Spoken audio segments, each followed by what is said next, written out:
here still to sit beside these burning coals.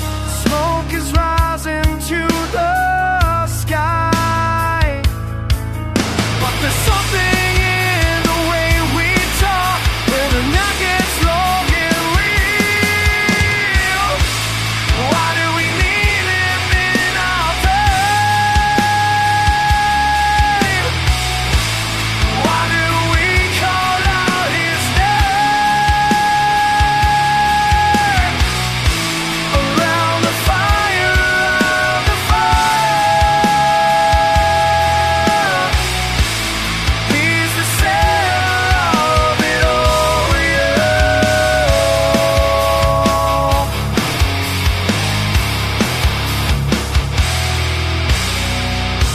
You tell me about your broken heart. I share the weight that's crushing down. These conversations cut so deep, but there's something in the way we talk when the night gets long and real. Why do we need him in our pain? Why do we call out his name? Around the fire, the fire. He's the center of it all, yeah.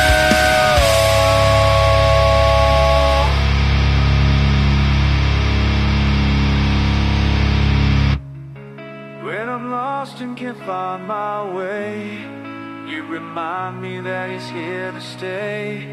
In these moments by the flame, everything will change. Why do we need him in our pain? Why do we call out his name? Around the fire, around the fire. He's the center of it all. He's the center of it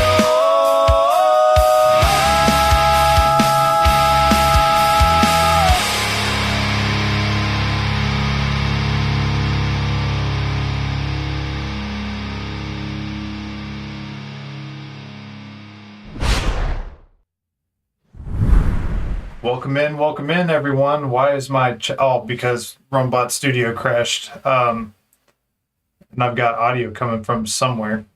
There it is. I got the audio to go away. Let me get the chat set up. Rumble Studio. How's everyone doing tonight while I'm trying to get this put in? There it goes. Awesome. Thank you all for helping me test it out. First off, thank you, Liberated Podcast, for the raid. As always, my great friend Free. If you haven't given him a follow, go give him a follow. I see we got Miss Leslie saying that I was told some sketchy dude was supposed to be on here. Yeah, we had this scruffy looking dude just pop into our Discord not too long ago. I guess we'll talk to him and see what's up. We got Magic Woman. Great to see you, my friend. We got Mischief. We got Kay. Well, since I'm working tomorrow, I'll come and listen for a little. Thank you for coming to hang out with us around the campfire. We got the Whiskey Cap. I think that he does look like the hobo that's sitting in our Discord right now. Then we got a raid from Half Pine Forge. Thank you, my friend. I tried to come check you out, but I had puppies to deal with. Last night I had a surprise batch of puppies born, so that was fun.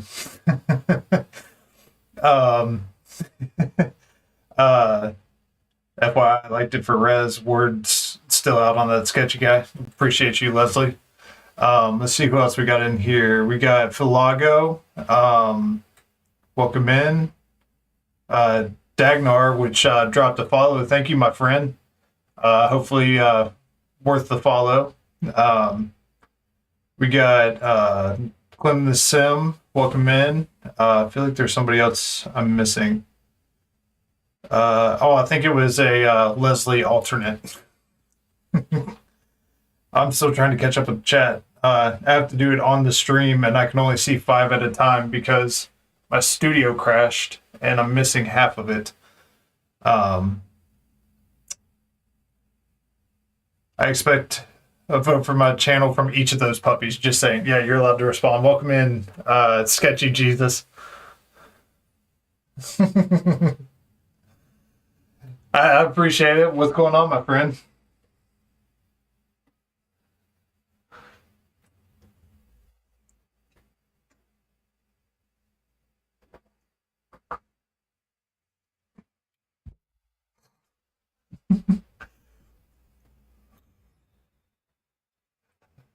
Oh, if only we had the what's her name?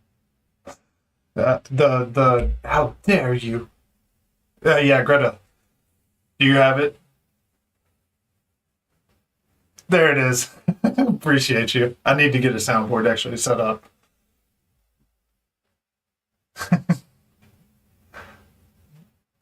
I would hope so at this point.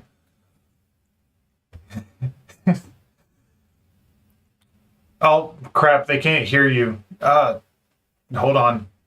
They can't hear you because of studio crashing at unlinked Discord. All right, now say something. Hello? Bueller? All right, so...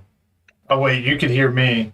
Let me make sure my audio is coming through the right thing now. Ford says we're good. I'm offended. I'm a man. That was for you, Leslie. I don't appreciate the things that you say about me in chat. You're supposed to be my sister. No, those are normally the meanest. Did you have a sister growing up? Oh yeah, I did. But I'm the oldest in my family, so fair. I was always the mean one. Like you know, when I say the mean one, I also like took care of them. But you gotta get your shots in. Yeah, exactly. But there's a due to be paid. Yeah, exactly. And then now that explains a lot of why the way they're the way that they are. Shit. So, from what I hear, you just had something pretty cool happen yesterday. Yes, I also had puppies. Dude, I wanted to say, I was like, dude, wait, hold on. You're saying that they were just piglets, and then now you had puppies? What's going on? Did I forget to also mention the baby goats? Wait, you had baby goats? Yeah, we got 7 right now. And we have a baby lamb. Okay? Oh God. Oh God.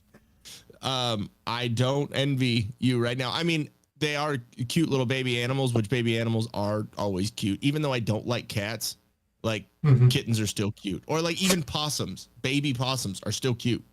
You know what I mean? Oh yeah. Little animals. My friend just found What'd you say, Mischief? I said I second that. I hate cats, but kittens are cute.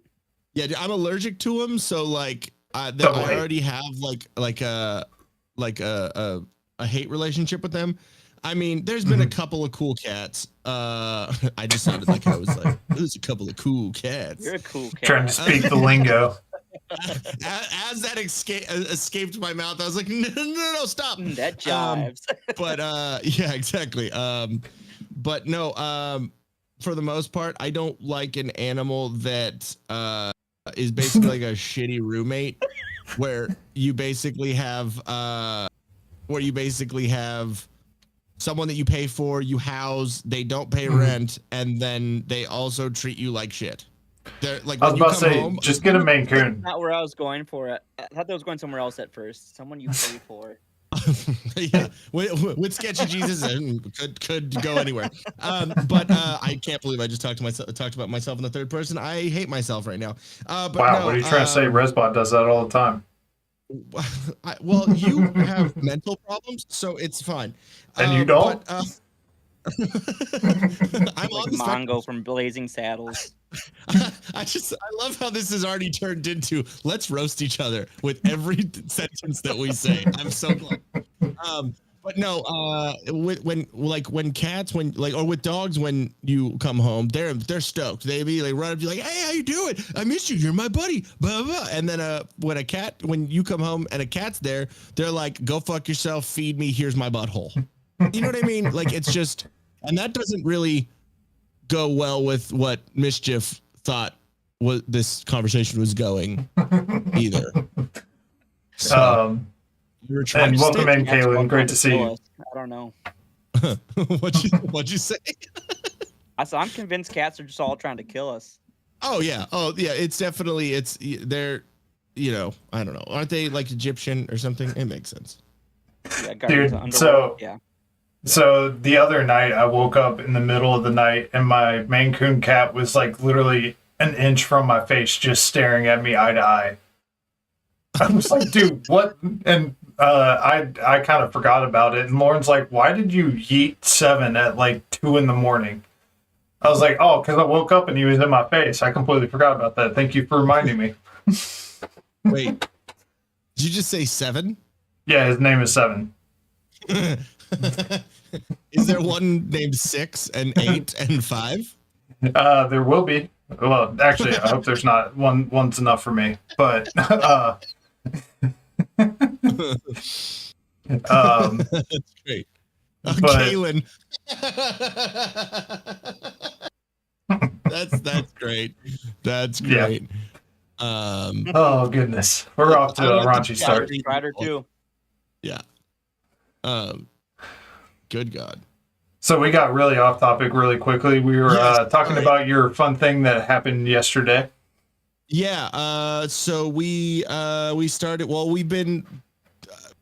When I say we, it's me, Leslie, who's in chat, and then Channel 2, who evidently hates everyone because he's not here, and I don't understand it. I don't know why. He's I'll call him. Yeah, just call him out. Actually. Well, you're kind of already doing that. Yeah. Oh, that's right. True. But if we come together, pause, and do it at the same time, pause again. But yeah. So, anyways, it's gonna take me 30 minutes to explain the first sentence of what we're doing. By the way, but no, Leslie, Channel 2, and I have been talking since February, the beginning of February ish, and then also Lindy. Was a part of it at the very beginning, and then after a couple of weeks, he ended up realizing IRL responsibilities kind of took him away from a lot of from being able to like fully focus on what we were doing. But yeah, we just started talking about it. It would be really cool to have an award show and celebrate the Rumble community and Rumble creators and all that stuff. And me and Movies America on my show, and then on our network, and Sean, who's also on the Whiskey Capitalist, like about a year and a half or like 2 years ago, we did a thing called the Bannies, which was an award show that basically was just talking about kind of people that have been banned or canceled or anything like that, and we just kind of did it. It was like spoof commercials and like funny little things, and then we had presenters and all this stuff, and it was a lot of fun. We had a bunch of people. There were like 10,000 votes. There were like 10,000 votes when we did the voting on that. So basically we had an experience of doing an award show type thing before, and so I was like, all right, cool, well, I've kind of already done this, and not saying it was perfect obviously, but just having the experience of like doing something already, at least like, okay, cool, here's our timeline, here's like what we should like kind of think of, and things I didn't think of before we started planning that one. And yeah, so we kind of went down the, like, it was actually going to be called the Tardies at first, which works for us, but then we talked to Toolman Tim about everything, and he was like, yeah, I mean, it's funny for like our group, but like if you start hitting like people up and you're like, hey, you won an award, and they're like, oh, what'd I win? Oh, you won a Tardy. Not everyone is gonna get the joke or understand, you know what I mean? They might be like, are you calling me retarded? Yes, I am. So based on your reaction. I mean, but we all are. So you're a part of the family. No, but so which is good. So we decided to go with Poddy because it's so much better. But podcast, Poddy. I think it sounds Magic good. Woman. Thank you so much for the 5 gifties. There's about to be a lot of yeeted ducks here in a second. Yes. Nice. Hold on, it's going to start eating ducks for the actual subs. Or no, is it the subs? Yep. I do want to say thank you. There it is. Oops, I almost I clicked on my name instead of Magic Woman's, and I almost thanked myself. That would have been great. Well, I already talked about myself in third person, but yeah. So last night we basically what we came up with is we're gonna I almost skipped a lot.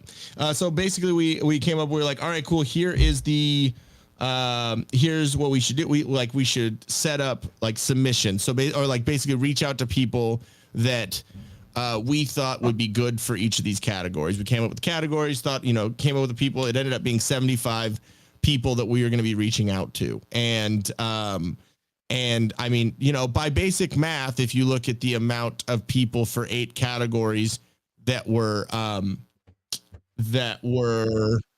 nominated, it's not 75. So there were a lot of people that we reached out to that either didn't respond, weren't able to send anything in, said no, or didn't end up getting in. So, we didn't just pick our friends as a lot of people decide to run their mouth about. But yeah. we sent out the same exact like you have a potty mouth. Yeah, exactly. Disclaimer for Sketchy Jesus. He is called Sketchy for a reason. I am refraining a lot, which is actually probably a good idea that I'm refraining from cussing, because if I have to mentally think about refraining from cussing, then I have to also mentally I have to think about refraining from saying all of the shit that I really want to say right now. But I will keep it behind because we have had a discussion about Ian, don't be you. Don't do the thing. And I'm like, all right, cool. I'm fine. I'm fine. I swear. But no. So, as soon as we get done, he just unloads. What? I said, as soon as we get done, he just lets it all out at the very end. It's like when you're in church and you're holding in a fart, and then the second that you walk out, it's like a very large fart, and then sometimes you even shit your pants because you trust the fart that you've been holding in for so long. That's probably what it's going to be. Like, basically, once this podcast is over, we're going to sit in the background and I'm going to shit my pants out of my mouth. That would be quite impressive. Just saying. Does that give you a good mental image? Because I think that works. I think it's accurate. The term is verbal diarrhea. Yes, exactly. No, I like the way he said it more. Yeah, I'm going to shit my pants out of my mouth. Oh, this is off to a great start. But no, so we decided we sent the same exact message to every single person, except it was literally a template, and then we changed the name and changed the categories we said that we were asking them to submit for, and it went out to everyone. There was no one that got any special treatment or like anything like that. It was the exact same thing. And wait, so everyone else got Channel 2's nudes? I thought it was special. Well, there were a couple that got his feet pics. Oh, you know what I mean? Like, you could sell those. Yeah, it was like we basically did like a rock paper scissors on each person to see if it was like feet pics, dick pics, really. All right, let's see if we're back in. Okay, actually. All right, let's see if we're back in. Okay. Somebody in the chat, let us know if you can hear us. Would be amazing. Yeah, there we go. I can hear you. Oh my goodness. What in the world is going on? I'm going to have to check some stuff. Sorry to everyone that had to repeatedly hear me say feet pics and dick pics like 10, 15 times. but it's also very hilarious. But anyways, so we sent out a thing. It was March 19th was our deadline that we were giving, because we figured 2 weeks is enough time for us to compile everything and get the whole voting site set up, and because we wanted to open the voting April 2nd for voting. But what I will say is, because everyone was already voting last night while we were doing our thing, voting is open. Go vote. Go do your thing. I did my part. Yes. I didn't do shit. But no, I did a lot of things. But anyway, so we figured that we were, telling everyone throughout the month, we were letting everyone know that we didn't respond or didn't see it, didn't even like a thumbs up to the message. We're like, hey man, just doing a follow up, letting you know, just kind of the process of trying to whatever. So we gave ample amount of time. We gave ample chances. We gave information back if anyone had questions or, wanted clarification for it. And, like me, I didn't know what to send you. I was like, all my stuff is very long form. What do I send you? Well, exactly. And, one thing that Leslie posted up, and, we're learning. This is our first time doing it. Nothing is perfect. And also, especially the first time you do something. And what I don't understand is, like, this is all about streamers, right? Mm-hmm. So all of the people that stream should understand the concept of when you first start something, it's not perfect and it takes over time to get better at it. I don't know, just like streaming, like every single person that is has streamed, one of those. You should know that if you go back and you watch your first stream, it's not anywhere near where you're at right now. And so the amount of people that are like coming at all of us, with all of this is, to me, it's a little unwarranted, or it's a little extra. You know what I mean? I understand feedback and I understand, criticism, here and there, but sometimes it's just like, dude, like, do you not understand this? But I wasn't sure what I was coming into here. Feet pics and dick pics kept repeating. Yeah, Rumbot Studio has crashed on me 3 times today. So I don't know if it's my computer needs restarted or what the heck is going on. I'll just make sure to say wild shit. So if it does crash again, it continues repeating that phrase. I'll try and throw that in every once in a while. Yeah, and Caitlin, we don't talk about that. But yeah, so we gave everyone ample amount of time to respond and do all that, and when it came down to it, March 19th came around, we the way we chose, and you can go and read the post that Leslie put out on her X account. I believe we shared it as well on the Poddies, but if you go and read that, it's more articulated and through words, through text, so it's not this retard saying things.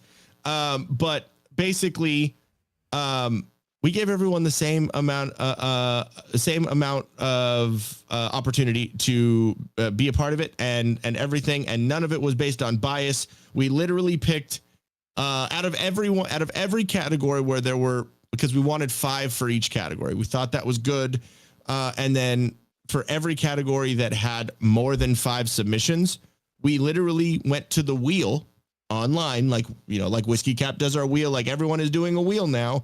We went to the wheel, put the names on there, and spun it, and that's who ended up getting picked. So we literally didn't, like, if you want to say there was any bias in this, like, I guess it was us picking 75 different people that we should message. Like, yeah, sure, I like maybe, but we're also there's a wide swath of people. Like there are people that I don't personally care for. Like maybe not the nominees now, because it's kind of, they've weeded themselves out. But when we were picking people, it wasn't about who we like or we don't like. There were people that we all suggested that, like, we were like, I don't care for either their content or them or whatever. But we didn't just say, oh, they shouldn't be a nominee because of that. It was like, no, but they're good at what they do. You know what I mean? Like they're good at what they do.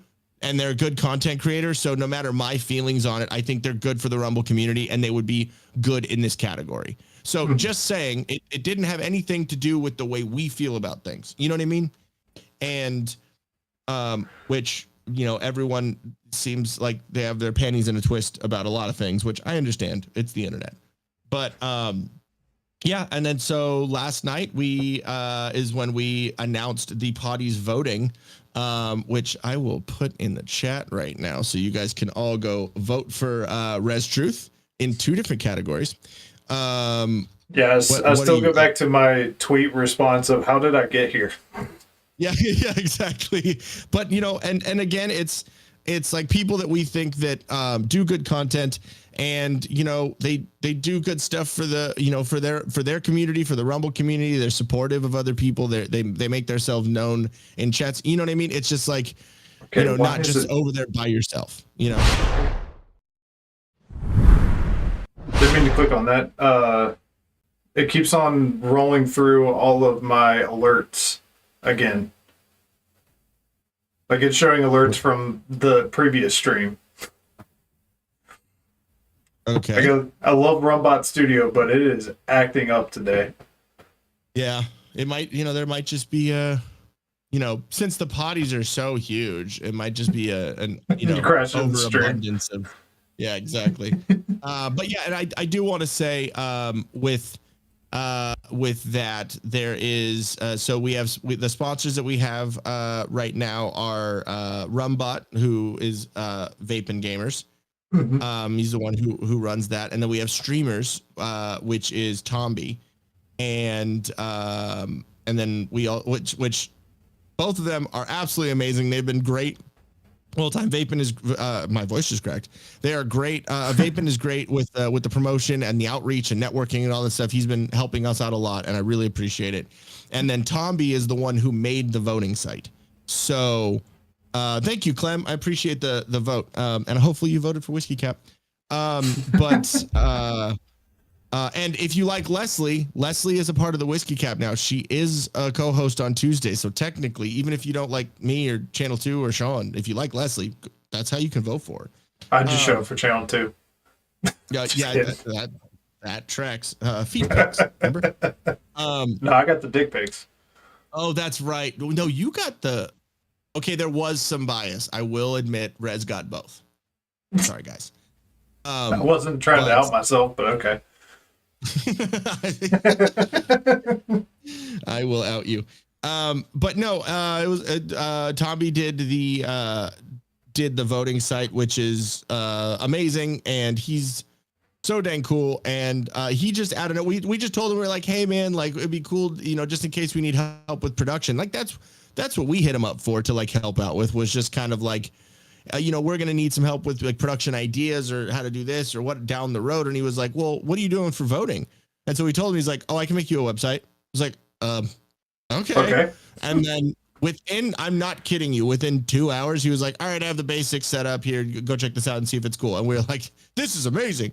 Now can I edit it? So like so we started throwing stuff on there, and then literally up until 20 minutes before we went live, we were still making sure it like looked all good. So like we put in, came down to the wire, putting in a lot of work on it. And what's up, Dorian? And then welcome in, my friend. What? What's up, I was saying what's up to Dorian. Yeah. And so it was super cool. And he's also doing he's also making a Discord alternative called Dojo, which the beta is going to be going live April 19th. How do I get on that? Because I'm getting tired of Discord. Yeah, and if you were there last night on our show at the very beginning, we usually do Whiskey Cap watches. So it's for everyone in the chat that doesn't know about us. We do Whiskey Cap watches, which is basically Mystery Science Theater with retards, and we just watch a show or a documentary and just run our mouths about it. And it's kind of fun to make dick jokes. And evidently, when it's me, Channel 2, and Leslie, for the last 20 minutes of our show is just advice to our chat. We are giving us the sage advice. I mean, one of our chat members said, my son's girlfriend is really fat and I hate her. And I said, well, let's figure out ways to get your son to not date her anymore. And so we got 20 minutes of content out of that. Dude, I'm sure you could have went for hours on that one. Yeah, we held back. But no, so so anyways, going back, I'm sorry. This is I'm a tangent talker, dude. Like just squirrel moments. And so anyways, Tomby made the site. It was great, and it was really, really cool that he helped us out with it. Again, Vapin is amazing as well with what he's doing and the outreach and talking with people and kind of getting other eyes on this. I will say, cool stuff in the works is what I would. Hey, what's up, Tim? That's Toll Man Tim. Yeah, I had to think about that for a second. Thank you for the raid, my friend. Great to see you. Yes. Hope you had an awesome stream. Love that dude. Past guest right there. And he is the saving grace from us calling the award show the Tardies. So I will say thank you to that. But yeah, so I mean it went great last night. So much support and so many people so many people out there for us and the community. And it's really not about us. I mean, it's cool that we're, the heads of this and there's all these, people and whatever, but we want to celebrate everyone in the community. We think Rumble's a great thing. While it also deserves some criticisms here and there, but we think Rumble's a great thing. And the people of Rumble are awesome people for the most part. And we want to celebrate them. And so it was really cool that I'd say 90 to 95% of the response that we've gotten of this has been positive. And then there's 5% that whose mom's a hoe. So that's all I will say. So we were talking about Dojo, by the way. We kind of got back onto the Poddies. I was asking when does that beta go live? Or how do I get on that beta? Because I'm tired of Discord. Thank you for reeling me back in. Good idea. I got you. Well, I think if you go on to streamers.com, which is, I'll put that in the chat so it's easy because it's spelt weird because Tomby is British, so everything has to be spelt weird for him. Yeah. Like favorite doesn't have a U, buddy. But what if you are my favorite? Wait, I have something for that. Hello. But yeah, no, that's the website on there. I think if you go there and just set up your account, you will that once it goes live, the beta goes live, you'll be able to click on there. There'll be like a download for the beta. Okay. So if you want to message anyone that has any questions about that, message Tomby. I don't want to misrepresent it and say something wrong because I mean, I'm me. I say things wrong all the time. So, and it's not my business that would be taking a hit on that one.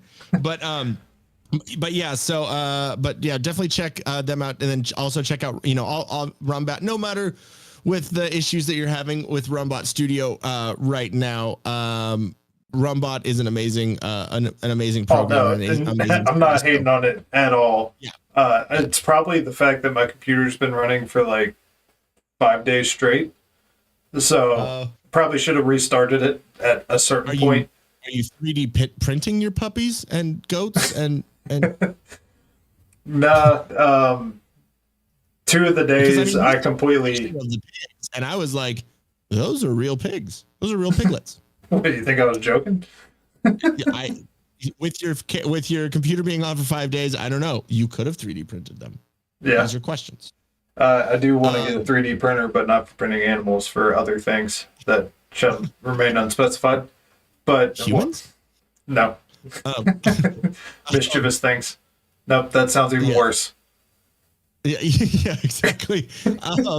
But yeah, so I got to give a shout out too to the people that have sponsored the Poddies because they responded immediately and they're great. We have so there's obviously streamers, which is Tomby's, and Rumbot, which is Vapin Gamers, which they're helping us out with the thing. But we're I don't know if you heard, but we're grifters because of that. Did you know that? Mhm.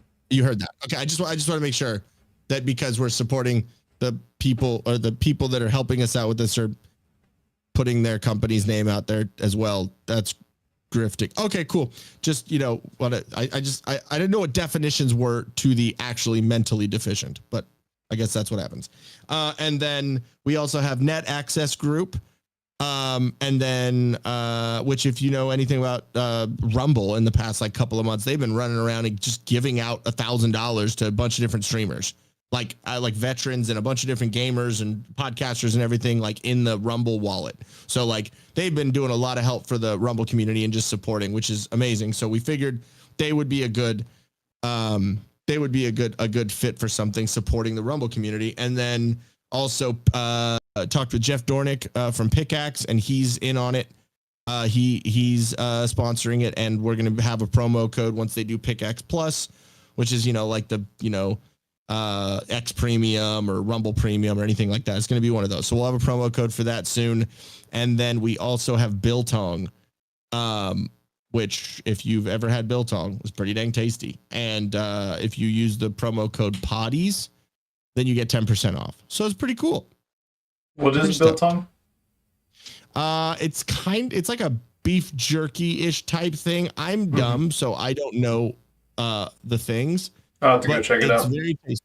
Yeah. So it's biltongusa.com, I believe. I should probably know these things.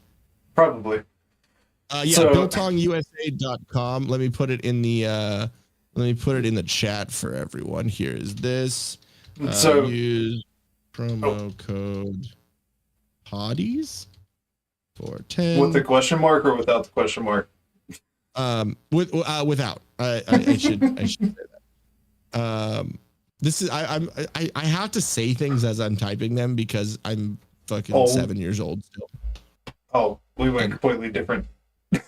Yeah, I'm still sounding them out in my head. You know what I mean? Okay, I gotcha. So we kind of jumped in with what you're doing currently. Yes. I'm trying to figure out where to start with you because I know a general. Where do I start with you? Yeah, where do I start with you? Well, when did you start first playing in bands? Because I'm sure that you grew up playing music. Yeah, playing in bands was when I was about like 17-ish, like 16, 17. And then because I've been playing guitar since I was 8. And like playing rock, like blues and classic rock and all that stuff. And then I started hearing new metal when I was, I guess, like hearing like, AC/DC and like that kind of stuff. Cause my dad raised me on like my dad and like my mom, my stepdad, they all raised me on like classic rock stuff. And Led Zeppelin and Thin Lizzy and, Rush and like all of them. I love them. And then, start getting into like AC/DC and Motley Crue and like Metallica and, like kind of getting into like a little bit heavier still from like classic rock. And then new metal came out and I was like, I like this. And I was definitely one of those kids who was listening to Limp Bizkit and Linkin Park and Korn and all of that. And, couldn't tell. Yeah, definitely a little bit. And then I just, and then you meet friends in music spaces and, in school and whatever. And like the music, we were definitely the band kids, not like band, like, like trombone, but like the, in bands kids and punk rockers. And then, we just started listening to like newer, heavier stuff. And then, met a dude who was playing drums. We're like, all right, cool. Let's play music. And it just kind of worked out. It was fun, but I don't know where you want me to stop on that. So I will just stop there. So the band kids, the band kids. Yes. We say that's all of us on Rumble now because we're probably banned from other fucking platforms. Yeah. So when did you start with Hero and Me? Hero and Me started in 2012. Actually, you know what? the idea for it, like the band name was from back in 2010 ish, because I like the band that I was in at that point, Set Aflame, I was in Austin, Texas.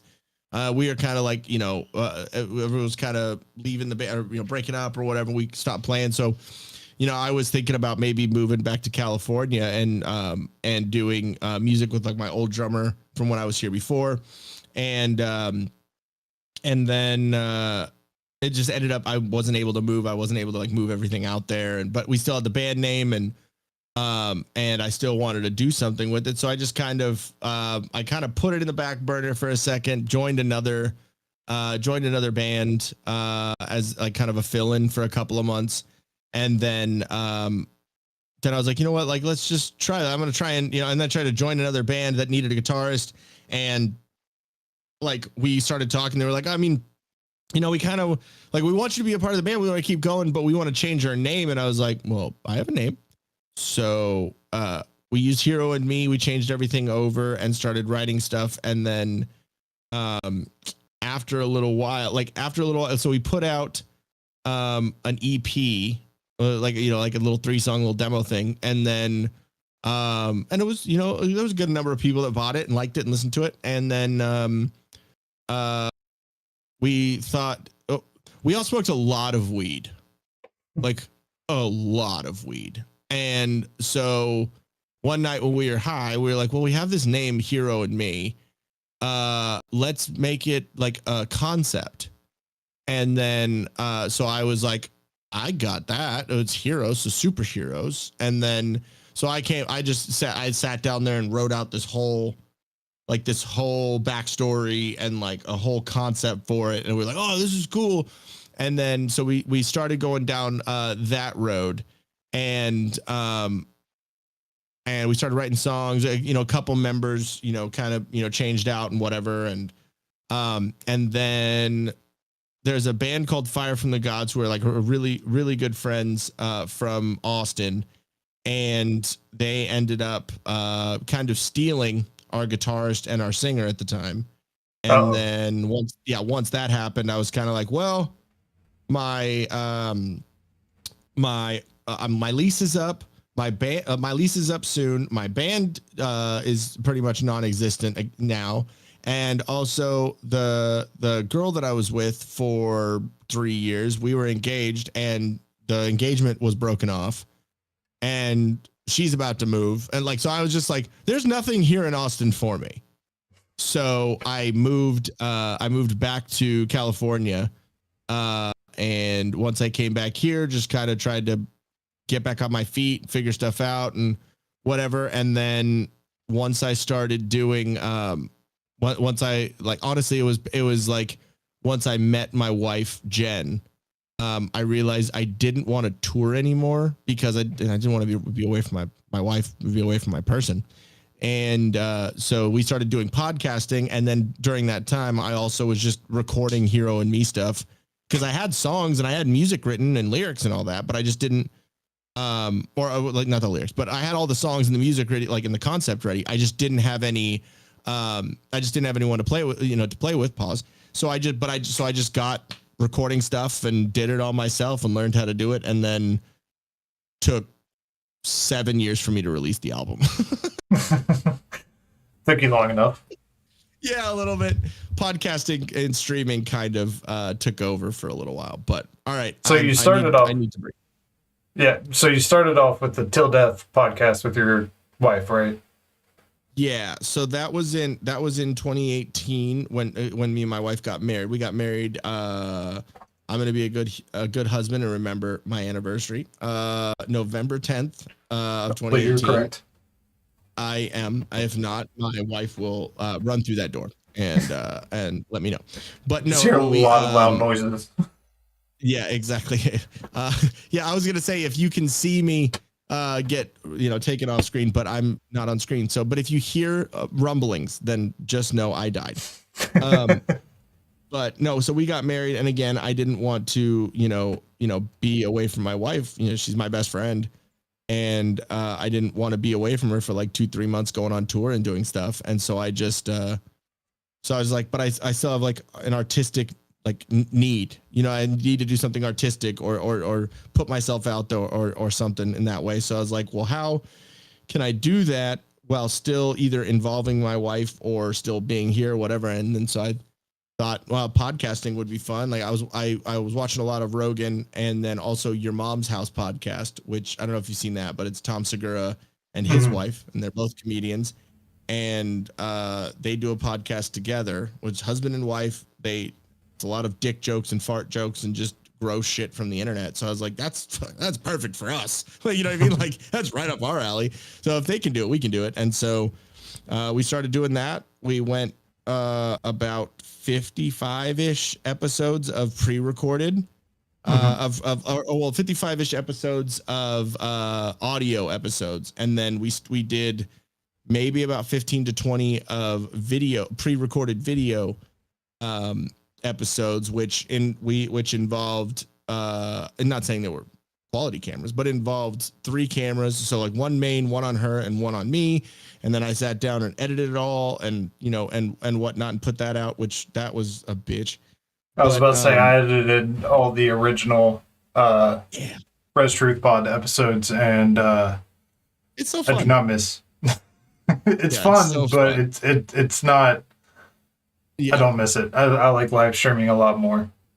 It's just so much easier. I mean, what I will say is the thing that isn't easy is the setup of the stream, like the setup of topics and what you're going to title things and all that stuff. Because, one thing about the pre-recorded stuff that was great is I was watching through the footage and editing it so I could say, oh, that's a funny phrase, and that would be a great title for the episode, or this and that. You know what I mean? Mm-hmm. Like it was a little bit easier to come up with that type of stuff, but that does not outweigh like the ease of everything else. And then Sean, co-host on Whiskey Capitalist, hit me up through Twitter and was like, hey, I like what you guys are doing. This is really cool. And then I checked out, his stuff, which was like Sipping with Sean, which is the show he was doing a while ago or at the time. And then, so we, kind of traded guest spots, and we realized that with his episode on our show, being the longest episode that we had throughout the whole podcast, and my episode on his show was same thing. We realized, we have a good back and forth and a good rapport. Like maybe we should, try and do, we both agree, a lot, and we both have, good at conversation and jokes and all that, at least between us, or at least we think so. I mean, there are some people out there saying that we're boring, but that's another whole thing. But yeah, so we started doing the live streaming, the Whiskey Capitalist, and it's like I said before about streamers and should understand where it came from. It wasn't amazing, it wasn't great, but it was fun, and that's what streaming should be. It should be fun and something you like doing, and so we just started doing that every Monday and Wednesday, and it took a while. You know what I mean? Like we're only at like 1.1 thousand, followers right now. And a lot of that came within the last like 6 months. It's like, it takes a while to like build stuff up, and we are by no means at all a big channel, so it takes a while, and it takes effort and takes work. And, there's people out there that are going to say, oh, Rumble, and, there's favorites, and there's that, whatever, and editors picks and golden boys and whatever. And I'm not going to say that those people aren't wrong. And there's a lot of validity to those allegations and accusations and whatever. But streaming's, you got to do the right things. And sometimes it just is a luck that you have someone jump into your stream and, they have a bunch of followers and they follow you. Or, there's so many different ways that all this stuff can happen that it's like, to say that Rumble is like the problem why you're not succeeding is a wildly inaccurate statement. Like, I mean, it's nuanced, and that, again, there might be some validity to that statement, but maybe you just suck, Yeah. And I've had a couple of people ask me my opinions off stream about it. Yeah. And I was just like, why are you comparing yourselves to other people? Like, just do you, and people will probably like you more if you're not trying to copy or emulate somebody else. I mean, that's why I think Campfire Talks has been popular, is because it's just we're sitting around a campfire hanging out. Yeah. Well, I mean, I'm sitting in front of a fire right now with no pants on, warming my balls. So I took it literally. I don't know if that's what guests usually do. Oh, 100%. We normally have a nut cam, but that's all. Yeah. Just kidding. The only camera is the nut cam. Yeah, it's very small. You have to zoom in on the bottom right-hand corner. Yeah, it's the camera that's on a microscope. Mm-hmm. You were talking about the video, on the screen. I thought you meant the actual camera. Never mind. Either works. But where did the pause thing come from? Because now you got me doing that. Gotcha, bitch. I don't know. I know it's been it's.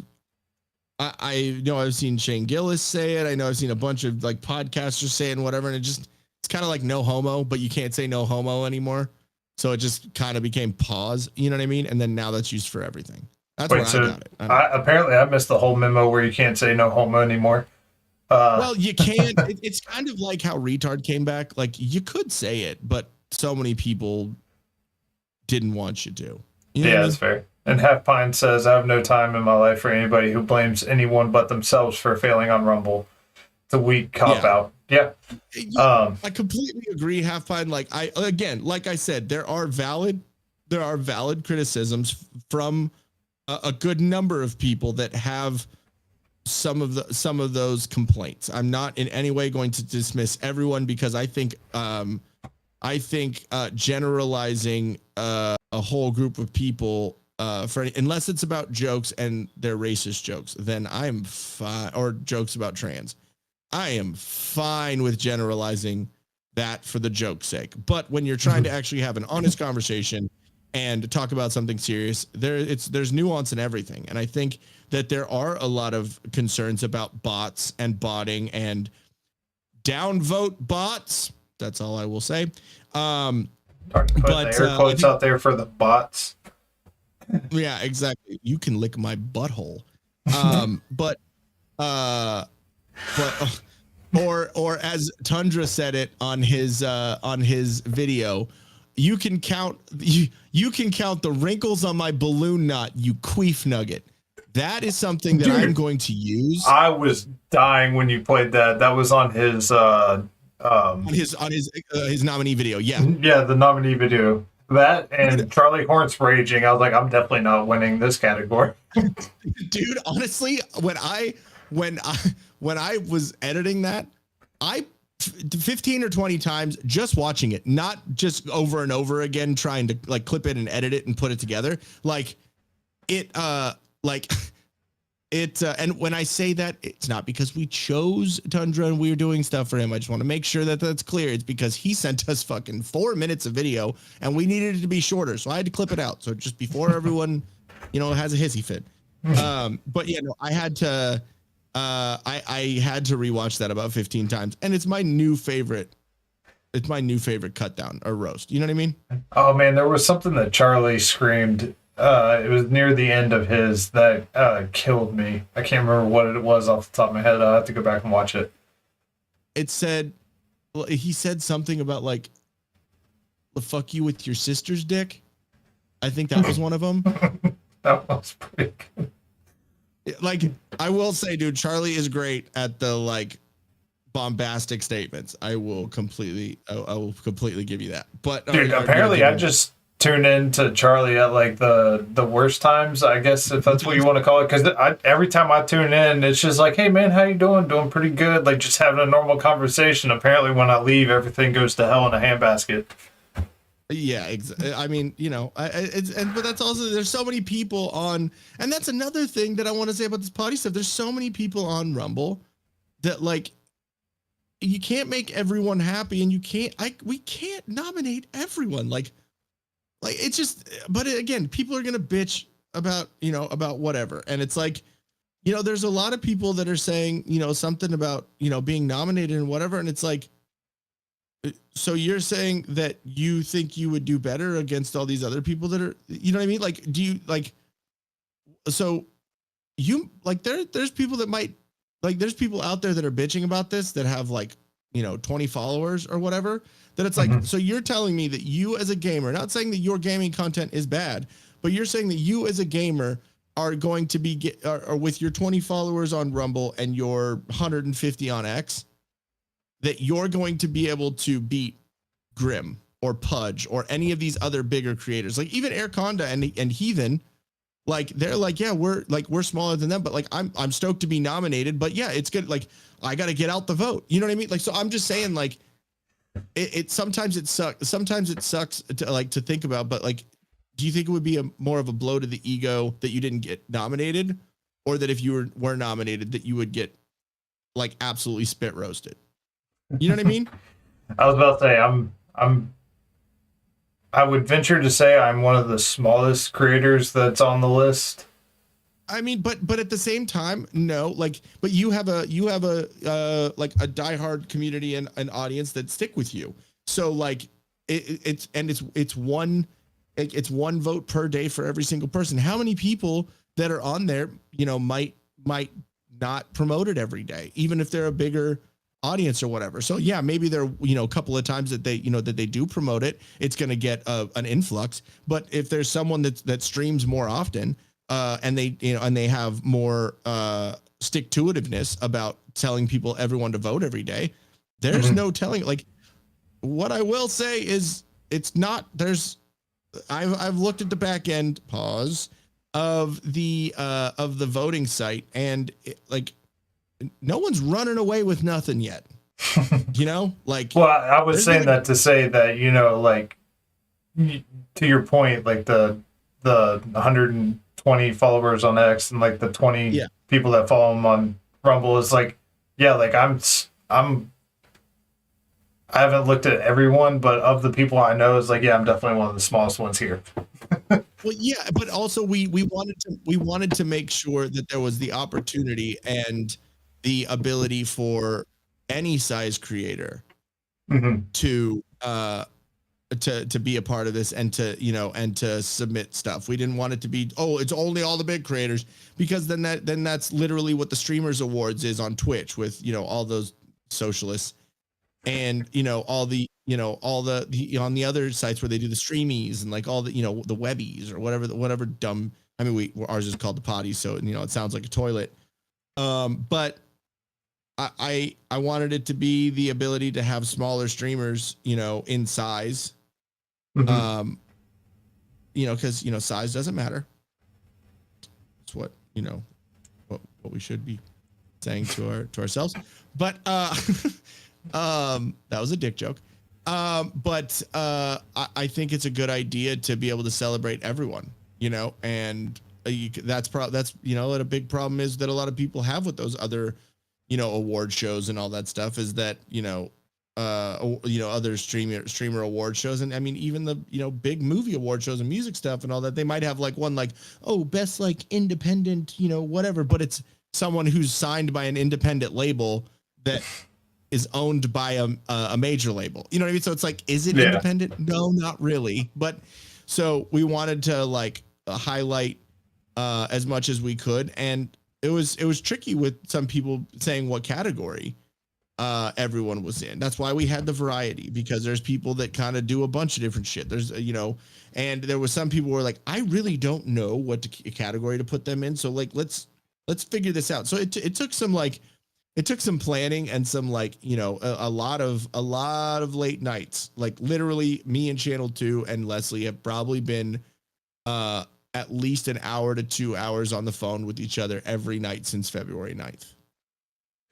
Because just planning it and just brainstorming and trying to come up with things and trying to figure stuff out. And so a lot of work has gone into it. It's not just something that we put together. Just do it together. Like we've done a lot of work on this, and it's so the support that we've gotten and like the positivity that we've gotten from the Rumble community and from the people on X that have been positive is absolutely amazing. And again, if you're negative just for the sake of being negative and bitching just for the sake of bitching, again, your mom's a hoe, and your dad doesn't love you. That's like, at least give something constructive that I can work off of, because I assume that this is not just going to be a one and done type of thing. No. My whole thing with it is like, because after I told you doing the bannies before, I loved the name, I loved the concept, it was a lot of fun, but also it kind of sucked because it was the name and the concept of the show was predicated on negativity. It was predicated, I mean, obviously it was positive and jokes and whatever, but it's predicated on someone getting canceled and their life kind of getting ruined for a little bit, Yep. And so that's why, and not a lot of people are getting canceled or banned from things now. So it doesn't it literally made me realize, like, well, this show, in order to do it again, I have to bank on people like getting canceled and ruined. And if that doesn't happen, then we can't do the show again. So it was like, it kind of sucks. Like, I can't really do that anymore. And then when this idea came up to do all of this, it was like,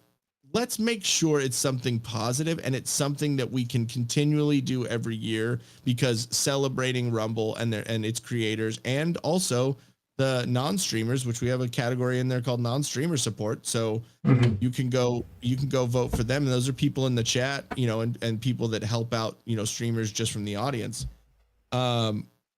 It's something that can go on every year. And I think that's a positive thing, I definitely agree. And that, you're encouraging people to jump in the chat and try to make a difference. You know what I mean? Exactly. And it's a way for, people to have a little bit of fun. And like I said in the promo video, it's a little friendly competition. Everyone likes a little friendly competition. I mean, we're dealing with, humans, and there's human nature. And I already know someone's probably going to be a fucking turd at some point and say something dumb and, whatever. So we really don't talk about Resbot like that. I know. You shut him down for this episode, right? Like he's right there. He's on sleep mode. No. Hey, sorry, Resbot, you clanker. I mean, what? I didn't say that. Hey, you can't say the hard R. You have to say clanka. I didn't. Clanka. I said it with a UH, a little more street. I can't wait until the day that becomes an actual slur, because there's actual robots, and it will make me laugh so hard. Oh, it's coming. Just give it some time. Yeah, I know. But yeah, no, I mean, it's been a lot of fun, and it's been a lot of fun and a lot of work being put into it, and we are nowhere near. We literally haven't even started the production part of it, or the writing, or anything like that. And this whole project and everything like that, it's gonna take. We are probably not gonna have it's probably gonna be about a year from when it actually comes out, because we have to do the voting, and then we also have to write the script, and we also have to have acceptance speeches be given in. We have to make the awards that people are actually going to win, and then we have to do promotion for I think we're going to do like 3 months of promotion once we're done with the whole everything, and recording it and editing it and doing all that. And then so we're probably going to have it be out next year around March time. So it's around like kind of award show season, you know what I mean? That's what we're trying to do. So, and then, that gives us, it gives us time. So once that comes out, it also gives time to, we're trying to figure out a date, right now we're already kind of planning on that one, preemptively, so we can make sure to, once the show airs, then we have a certain amount of time, for deadline, because we want to do this again. So submissions, we want to make sure we do the submission process, a little more efficient this time, a little more open. It's the first time. That's another thing too, is we didn't tell anyone about this yet. So it's not like it was announced, But now that that it's happening, this second year, I think is going to be a lot easier for submissions because people are going to know about it and they're going to either want to be a part of it or not, or hit us up and send us footage. We're not going to have to reach out to a bunch of people. You know what I mean? So I think that it's going to be a lot easier in that aspect. So we just got to kind of get through this first year of, the criticisms and the, accurate and inaccurate. And then once we get through it, I think there's going to be a lot more eyes on it and a lot more people that want to submit their stuff and be a part of it. So we got to figure out when the date is that we're going to actually have the show. Cause I think it'd be better to have the show in like earlier March. So that gives us maybe like 3 weeks before April when the voting starts. So I think that that gives us about 3 weeks for submission. So I don't know that we're just trying to figure it out right now. And, obviously putting the cart way before the horse on that one, but I don't know. Also, how long is the voting period for? 3 months. So it ends July 2nd. Yes. Also, Mischief's birthday is coming up. Do you want to sing him happy birthday? I will not sing happy. Oh, I got it. I got scared and I spilled liquid all over my desk. Asking you to sing made you scared? Yes. Asking me to sing made me scared. I will not sing. I will say, I hope you have an amazing birthday. How about that? Thank you, brother. I can give you, I will give you a toast. Here's to you. Here's to me. The best of friends we'll ever be. But if we should disagree, then fuck you. And here's to me. So I will say, one, it is very weird. I just recently learned that the 3 people who co-host Campfire Talks, our birthdays are all within 26 days of each other. Oh, shit, that's crazy. Free just turned 18 3 days ago on the 29th. And then Mischief's is the 3rd of April, and then mine is the 24th. Oh, dang. So that's awesome. It's random. That's probably why the show works. Because you guys are all on the same wavelength. Yeah. Because you guys all have the same sign. So I do plan on the 22nd. We're going to do a culmination birthday stream. Nice. That was the one date I didn't have a guest so far, aside from the 31st. But it's pretty much, I'm not going to have a designated guest. Anybody that's been on is more than welcome to come and hang out. I'm pretty sure. What night of the week is that? Wednesday. Oh, yeah, of course. Maybe we'll check in from our show and we'll stream snipe real quick and be like, but that's about that's probably the best I can promise. Well, to be fair, the reason that it's taken you so long to get on here is because you're the one that strictly is always on Wednesday. So I felt bad asking because essentially it's me telling you not to do your show to come on to mine. No, you know what? Honestly, dude, I want to say I appreciate you giving me the out of having to do a show after last night's show. Because after last night's show and dealing with all that and whatever, it was nice to not have to immediately go into production mode. Look up articles, make a thumbnail, set up the stream, do all the things. It was nice to just be like, oh, nice. Okay. That noise was me scratching my balls. I am very concerned. Is it a rumor or a myth that if you start smelling cucumbers randomly, that means that there's a copperhead nearby? I've never heard that. I'm going to be Jamie and look it up right now. What is it? If you smell cucumbers. Wow. That's the first thing. The saying that if you smell cucumbers, there's a snake nearby, particularly a copperhead, is a myth. While some people may associate a cucumber-like scent with snake musk, there is no scientific evidence to support this claim, and the smell is more likely from local plants. Because I'm in my streaming office and I'm smelling cucumbers, and there is nothing in here that should smell like cucumbers. That's not good. Now I am concerned. Yeah, and you're like, in, you know, on the corner of bumfuck and you got a pretty mouth out there. So it is very possible that there's a snake in my house. there's There's a snake in my boot. You got it. You have the sound. The sound. I had to.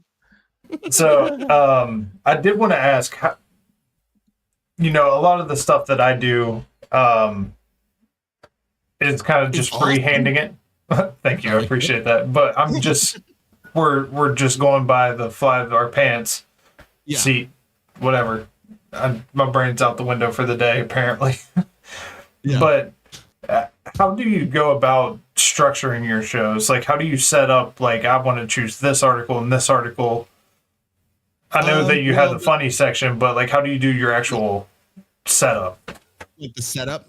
Yeah. That's what you're trying to do. You wanted to get me on this show so you could steal my secrets. No, I'm just kidding. It's not secrets. I was about to say, I got too much going on to do that. You're like, I'm looking for snakes, dude. You're like, okay, let me ask a question where Ian can just talk for a lot of time, and then I can figure out if there's a snake in my studio. That is accurate if you can hear me from far away. Yeah, exactly. If all we hear is, "Hey, that's a really good answer," that means that he that he is in the corner of his studio right now, on a stool. But no, I hit up if it's on Mondays, I hit up channel 2. If it's on Wednesdays, I hit up Sean like the night before and just like, hey man, you got any topics? You know, you got any ideas, you know, anything that you want to talk about? And they usually will send me a link, like send me links to stuff. And then I throw it all in like my notepad or whatever. And I just, like, so I can save every single one of them. So if we're at episode 364 right now, but so if I go back to episode 4, I'll have like the links and the articles that we talked about on that time or whatever. So I can always kind of reference back. And so I kind of, you know, I usually pick anywhere from like 4 to 6 topics. And maybe, you know, I'll, you know, want at least 1 to maybe 3 articles or 3, you know, like kind of links in every one of those topics. So we have something to talk to and just kind of, you know, after you do it a while and pause and you know, yourself and your co-host and like you're back and forth and what you guys like to talk about. You know, kind of how much you can get out of one topic. You know what I mean? Like out of a trans topic, we'll get 15-20 minutes out of that. I was about to say 20 minutes. Yeah, exactly. You know what I mean? Like it's and most stuff will get a good amount of topics out of that. When it comes to guests, that's a little bit trickier of a thing to plan for. At least the first time guest, because when you have a guest, you don't like you might seen them on their stream or, you know, or on their show or, you know, other places or whatever. And you get kind of a feel of how they are, but you never know how that interaction is going to go between them. So there could be and you never, my stepdad and my dad both did radio, you know, when they were in college, and then my stepdad, you know, kept doing it after that. And he was like a program director for a bigger radio station out in San Diego. So I kind of go by the, you know, like silence is not like, you don't want silence on the radio. And so having a lull while you're streaming or while you're on live, it like, I don't like that. You know what I mean? And so it's just like something in me where I can't do that. So I try whenever there's a guest on and there's like, you can tell that it's not gonna, like, I always try and prepare topics just in case. For, you know, if cause like, I mean, we had on the QAnon shaman a couple of times, and the first time that he couldn't, like, we were like, do you not have a sense of humor or something? Like me and Sean, we even went back and watched the episode. We were like, no, those jokes were actually funny. Like, it wasn't like the jokes didn't miss, but like he didn't laugh at them. And there wasn't a lot of elaboration on certain things. Like he elaborated on the shaman shit forever, dude. Like, he is a very interesting and unique human, and he has an interesting brain. I will tell you that. He's a good dude, but yeah, that first time we were just like, I don't know. And then he came on a couple other times, and he was fine. He was great. Like, had a sense of humor, was laughing about stuff, and we had a better rapport. But like, you know, there's plenty. And then when we had Jeff Dornick on, from Pickaxe, we had him on a couple of weeks ago, and we started with one topic and then talked for 2 hours. Yep. Like it, you know, it's just this kind of the way it is with jeez, Leslie. I mean, she's not wrong, but god damn. I think this is the most out of pocket episode Leslie? That there's been. Oh yeah. Yeah, I'm surprised. I mean, with Channel 2, didn't he said something about he had problems with erectile dysfunction? Oh yeah, I think that's what he said, and I clipped it. I did clip it. This is good. But, I was about to say there's been a few that have gotten very out of pocket, but this one is by far the most out in left field. Yeah, that's I pride myself on that. I don't know. And I'm not saying that it is a bad thing at all. But if you have watched our show at any time, you know that is on brand. But I was about to say next time I'm just going to be deadpan the entire time because you said that. Awesome. Yay, so fun. I'm just kidding, obviously. But yeah, no, of course. But no, so I mean, you obviously want to have a basic setup of like, this is where we can go. And I have them like set up in an order of like, especially because, and again, you get to know your own show and your audience and like how you like to do things and whatever. So, you know, having like this is exactly how you should do it every time is kind of hard to do with with streaming and with doing content, because it's like everyone's different, you know, and you kind of learn as you do it. So the way, like, we just set up like, oh, all these topics are, you know, like we could put them wherever, but it's like, no, you want to like you obviously want, you know, like the news that's coming out, because we're politics and news and, you know, and pop culture and stuff. So you obviously like the main story, a bigger story that's happening, you know, during that time, you want to have first, because that's kind of like, all right, let's get this out there and talk about it. We're probably going to get the most out of this, whatever. And then you kind of do a couple of those bigger stories, especially with Trump and in the White House and with Trump in the White House, and then liberals being like legitimately mentally deficient and just doing whatever they do. Like, there's a lot of stories. Just doing whatever they do. Yeah, there's no shortage of entertaining stories to talk about. And then there's also Florida. So we never have a shortage of anything weird to talk about. But yeah, and then what I try and do is I always try and find some sort of more comical or more weird or more funny story to kind of put at the end of the stories of the article of the topics, so we can get into funnies. You know, so it's kind of like a little bit of a segue into funnies. You know what I mean? So I do have to ask, what was better, the absolute absurd, and by better I mean for your show, because it's pretty obvious when I asked the question. For your show, what was better, the Biden administration and just the pure amount of lunacy that was going on during that time, or the Trump administration with liberals just having an absolute conniption fit? Oh man, that is hard. Pause. Beat you to it that time. Dude, as you were asking the question, I was like, I'm going to say that this is hard and see how long it takes for rest to. Yes, it worked. Awesome. Because you love when a plan works out. But no, that one's tough, man. Because obviously the Biden administration was just laughable. Like, you know, like you almost feel bad for the dude because he was just useless. Like, True not a shot of pressure. You know, like that was a word. That was a phrase that came out of the dude's mouth when he was campaigning. Like the jokes write themselves. I mean, he literally said, I know. He literally talked about black kids pushing hairs down in the pool on his legs and then said, so I know about roaches. Like, what? Yeah, I still don't understand that one. So hold on.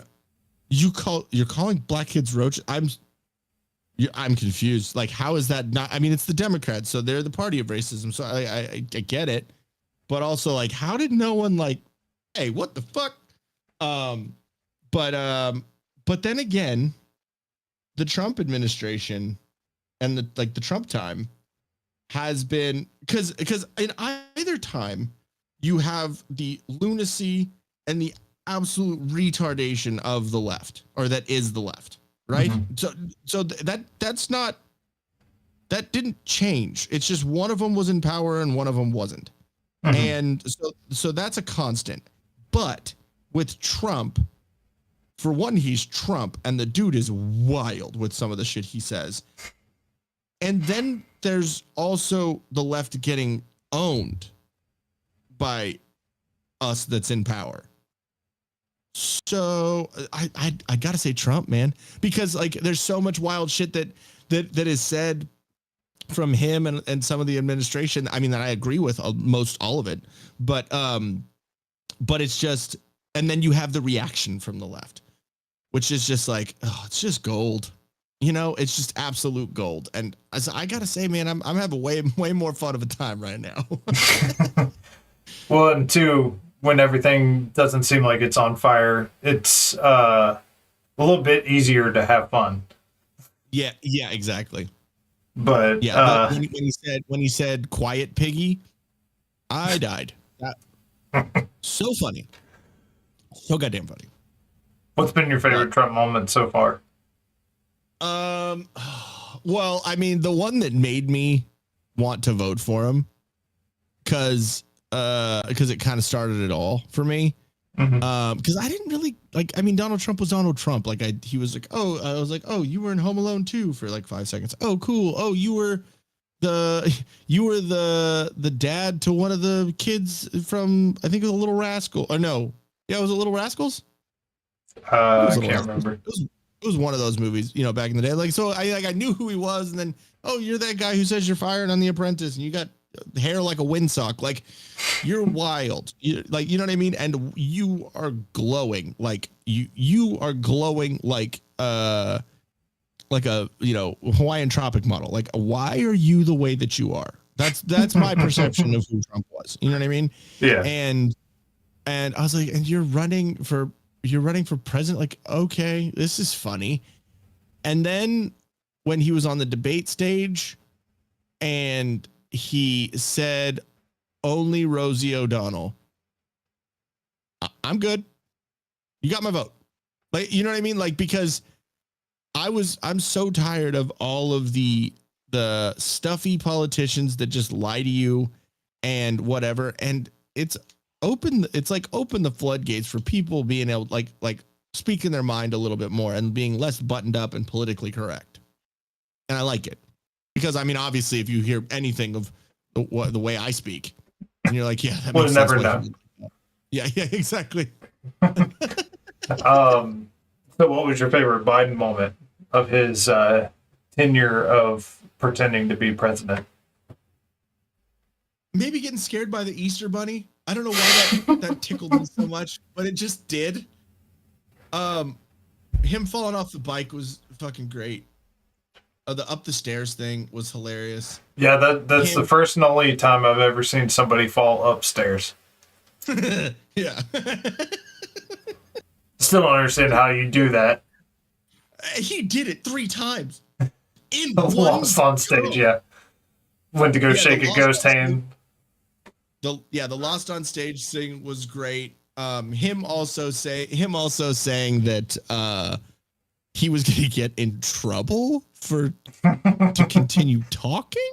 Oh, what was the one where he was walking down a path and he was supposed to turn right into a door, but he just kept on walking past, and the security guard was like, Where's he going?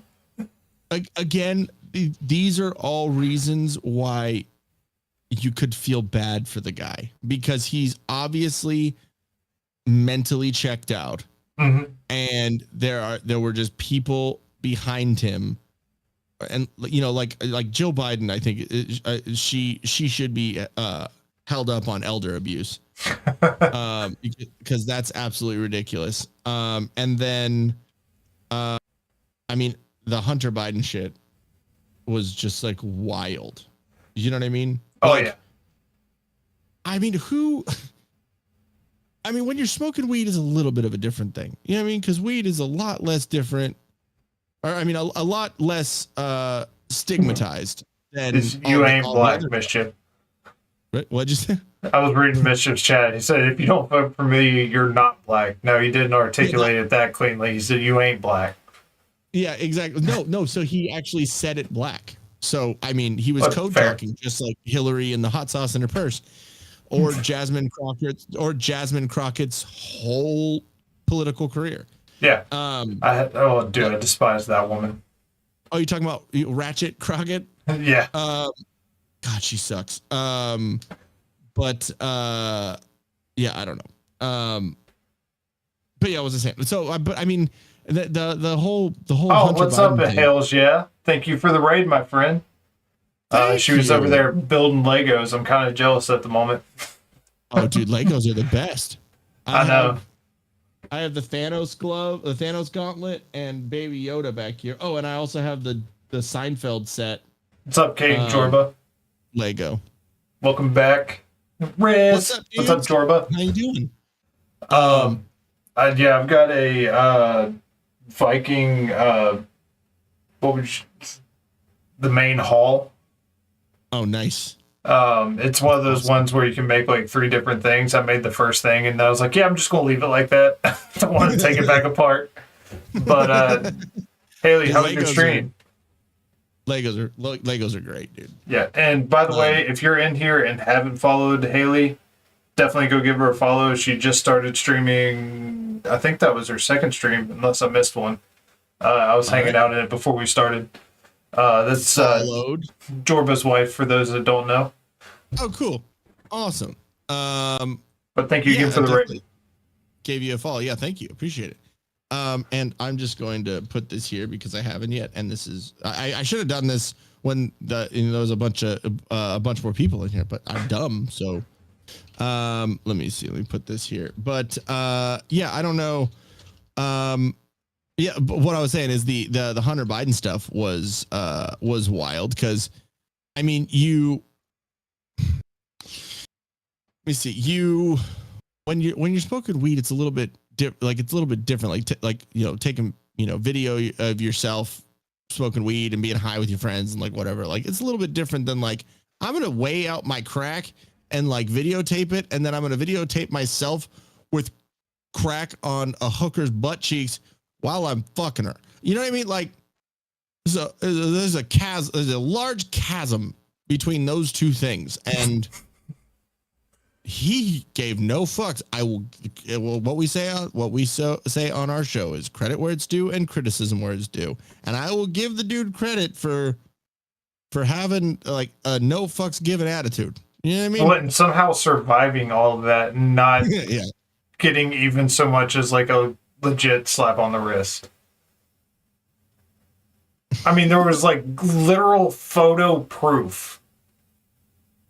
And then not only that, he left his baggie of cocaine in the White House. Yeah, there's that. I mean, dude, I will say that because obviously Hunter's laptop and all the pictures were out there on the internet.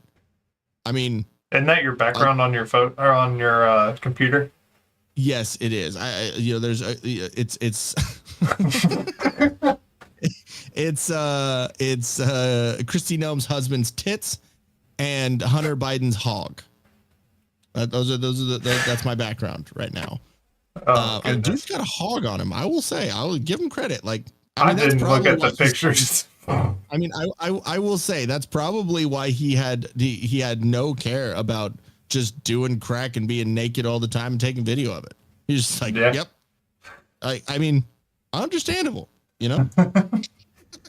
So speaking of being absolutely legitimately demented, I was hoping you were going to say speaking of and not at least 4 things that were just talked about right now. nah, I was going to say being wanted to move on to your funnies. I know that Gavin Newsom's SAT scores. I actually didn't see that. I'll have to check that out. I feel sorry for the stripper that had to endure him. He's the ugliest man.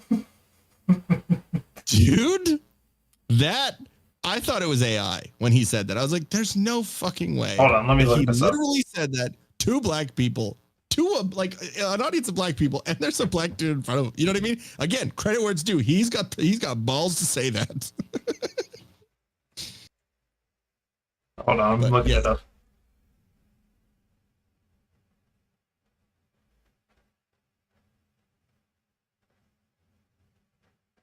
What? I don't want to know his actual. Can I not just read it? There's a bunch of videos, but I can't. Oh, his 960 score. I'm like you. Yeah. Wow. What he said was. Are you gonna pull up the video? Because then I won't. No, I can't pull up video. I'm where it's audio or whatever. Where it's crashed so many times. I've been trying my best not to even touch Robot Studio.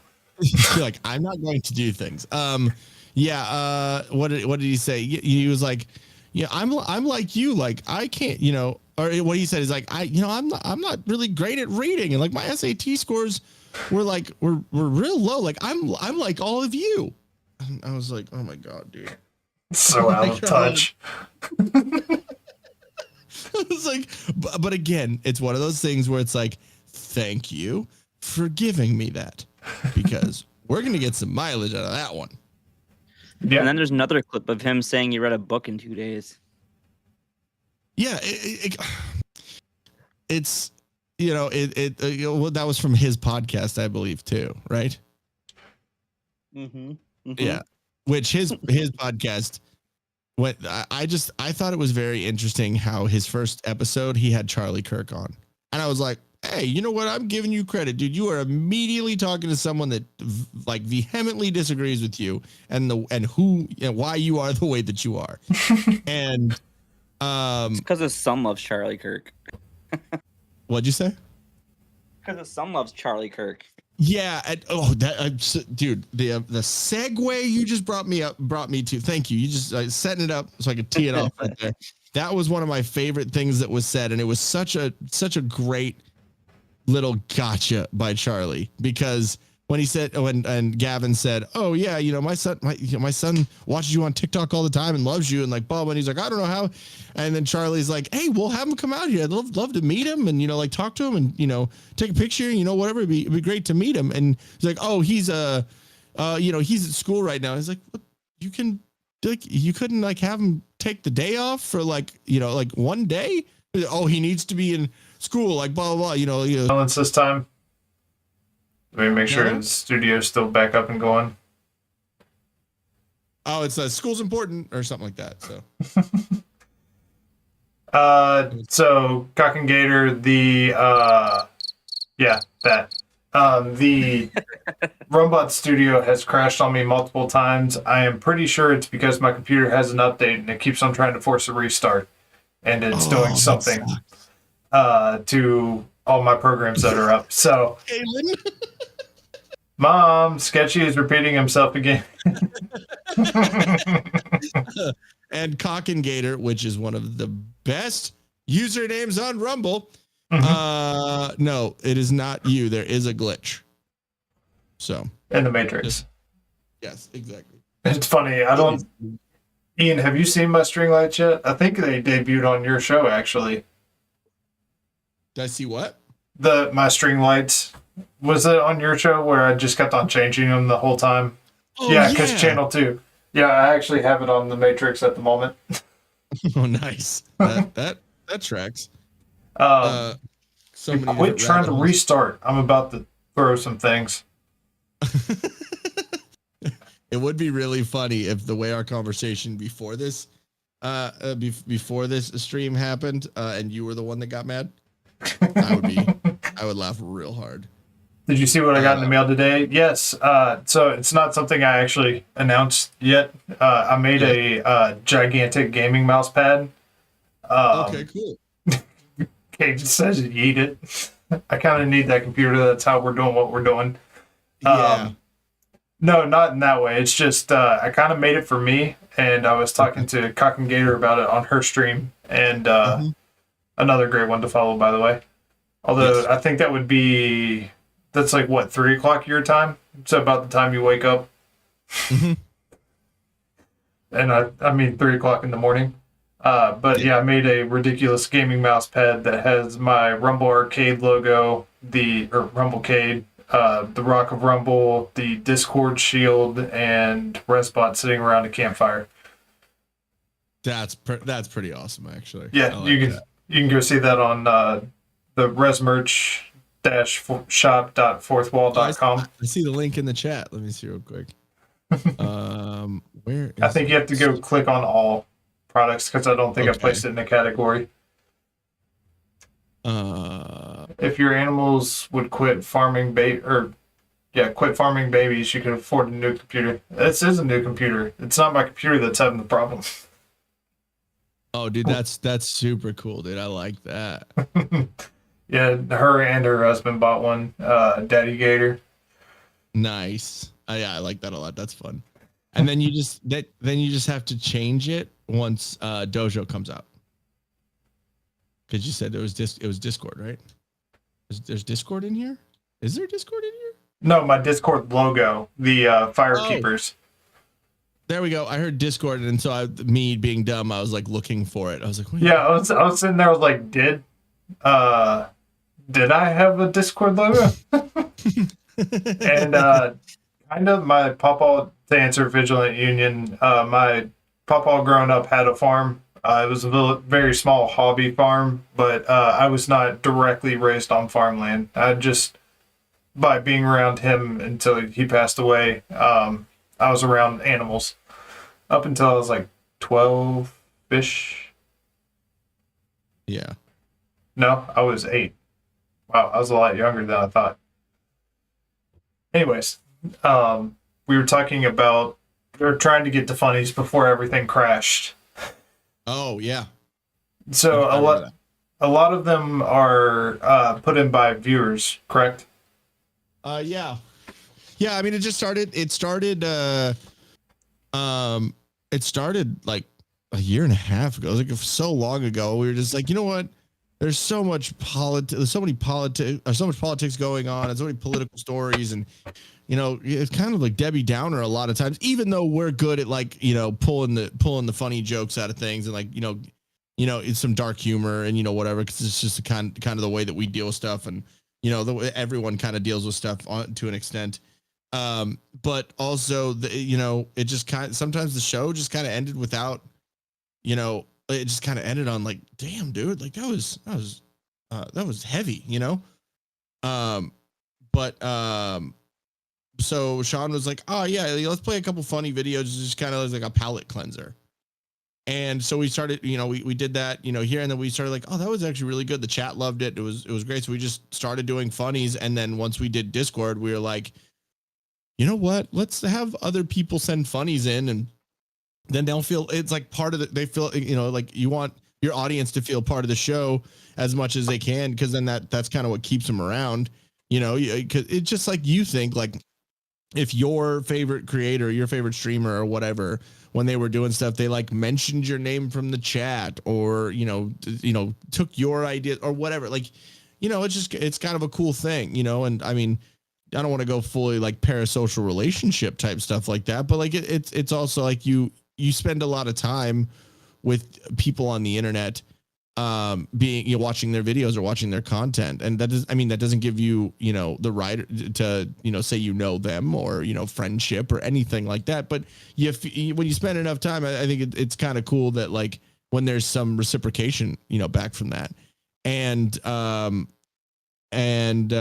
so we thought, oh, this is cool. Let's make a channel on our Discord where you can add funnies in. And We don't vet them. I will say that we do not vet them, which we have only gotten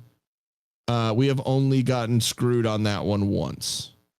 And that was one of my friends. It's like when a teacher calls you to run a special errand for you, you feel special and important. Yep. And yeah, exactly. You feel special, and we are all special, but just in a different definition. Kind of but no, way. It's a lot of fun, and those right there, and I mean, I think it's something easy too, because everyone gets caught in that, swiping, doom scrolling, and it's usually when pooping. Not everyone wants to admit it, but that's usually when it happens. Some are more special than others, Kate. That is correct. Yeah, definitely correct. And when I say special, I'm using that in the positive. We all love our tards. We all love us. We're all tards. We're all on a short bus together. But there's a different definition of special, and it's actually mentally deficient. And it's a lot of people that are talking shit about the Poddies. But so the people that are talking shit about the Poddies, like the way that they are, so their mom's a hoe, and she took a lot of Tylenol before you came out. So just shots fired, don't care. But yeah, no, it's cool to have the chat be involved with it, and now it has started Lindy and a bunch of people in the chat that just like to say funnies from the very beginning at all times during the thing. It's like, hey, calm down. We'll get funnies there. Don't happen until the end. Shut up. But yeah, there was one time when I literally was trying to instruct Cock and Gator on how to use certain tools on Canva to create a background for her while she was live on stream, trying to do that with a delay in chat as well as the delay of me typing. Dude. Like, it was fun, but man, it was like, no, hold on, go back. No, not to that, the other thing. Like 2 things ago, please. You almost have to preempt what that you think they're gonna do. Yeah, before they do it, because it's like 5 to 10 second delay, and you're like, why am I doing this right now? I want to help, but this almost is not helping. Like, thankfully, she had pauses where she would wait for me to chat something, or I was about to be like, I'm at work, but I will call you on Discord. Give me a second. Yeah, exactly. It's just my hands are full right now. Okay, I'm birthing fucking llamas. I don't know. That's one of the few animals we don't have. I'm surprised. Dude, I passed, we went up to DC this weekend, and on the way back home, we passed an entire farm of llamas. Like, there is a field full of llamas. I was like, I kind of want to go just hang out with llamas now. Yeah. Aside from the fact they spit on you. Yeah, exactly. There's a little area where I'm at where there's bigger ranches and stuff, and there's a bunch of llamas, and they are hilarious every time we drive next to them. And I just want to get out. And hang out with them for a minute. They're kind of cool. I don't know if you ever see the videos of the people voicing over animals. There's one that consistently pops up of it's a certain farm, but they have an emu, and just watching it run around, the one that comes to mind is a car backfires and it's acting like it's getting shot at. If I had it off, I would pull it up. Dude, it is so funny. And I was like, man, I want to emo so mad. And then there's this other farm page where he has all these weird animals. He's got pet possums, and he's got an emu, and it's the biggest dick ever. It just pecks him no matter what is going on. It will come to fight. Okay. I was like, maybe not on the emu. I heard that wrong. Get your mind out together. It's the biggest dick ever, not it has the biggest dick dick ever. I was like, whoa, hey, whoa. Quit trying to restart. My goodness, Yeah. sorry. Is it doing it again? Yeah, it keeps on like reminding me like apparently every 10 minutes. It's like restart? No. Restart? Yeah. No. Quit. Yeah. Yes, and Cock and Gator, that's the way my brain works. Like if there is, that's why pause happens all the time, because my brain is always in the gutter. I completely forgot to tell you that I've done it so much in front of Lauren. Pause. That now she has started doing it. Yes, but it's like spreading things. Like AIDS. You. It's like things that I will say, and she'll just look at me and be like, "Pause." I'm just like, okay. I mean, it's great though. I mean, it's funny because you also get that look from some people, just like, oh, God. Now I'm thinking about the dumb shit that you're thinking about. That's, you know what I mean? Mm-hmm. But words like "come" and "hard" and they're just funny, and usually they're said in horrible connotations when you think about it. Yep, and like earlier, Ian just heard "dick" and he's like, "Oh, my mind's in one place and one place only." Yeah, exactly. Then I'm thinking about a llama with a huge penis, like dragging it and getting calluses on the top of its dick because it's just scraping on the ground.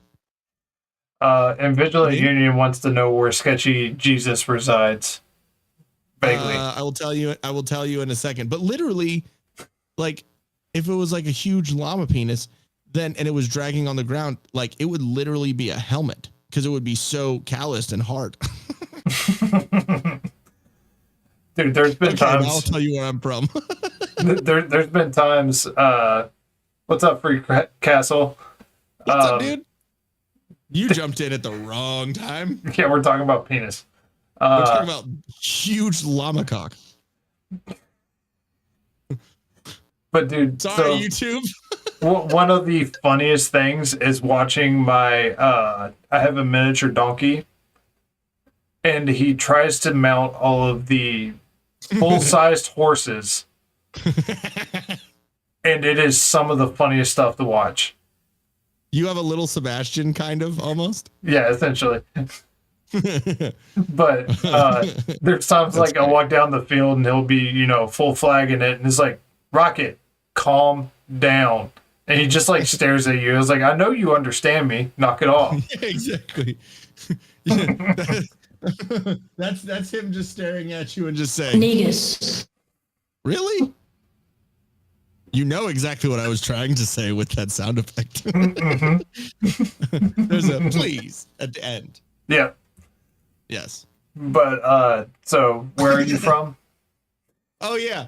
I was born in San Diego, California, and then I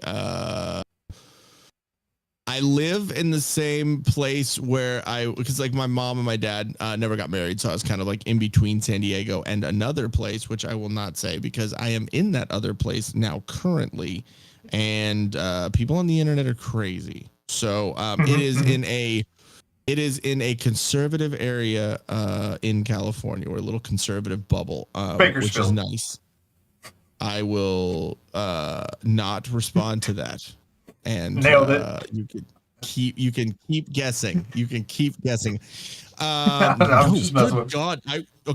I will tell you right now, Cock and Gator, not Vacaville, not Barstow, and not Bakersfield, because I couldn't.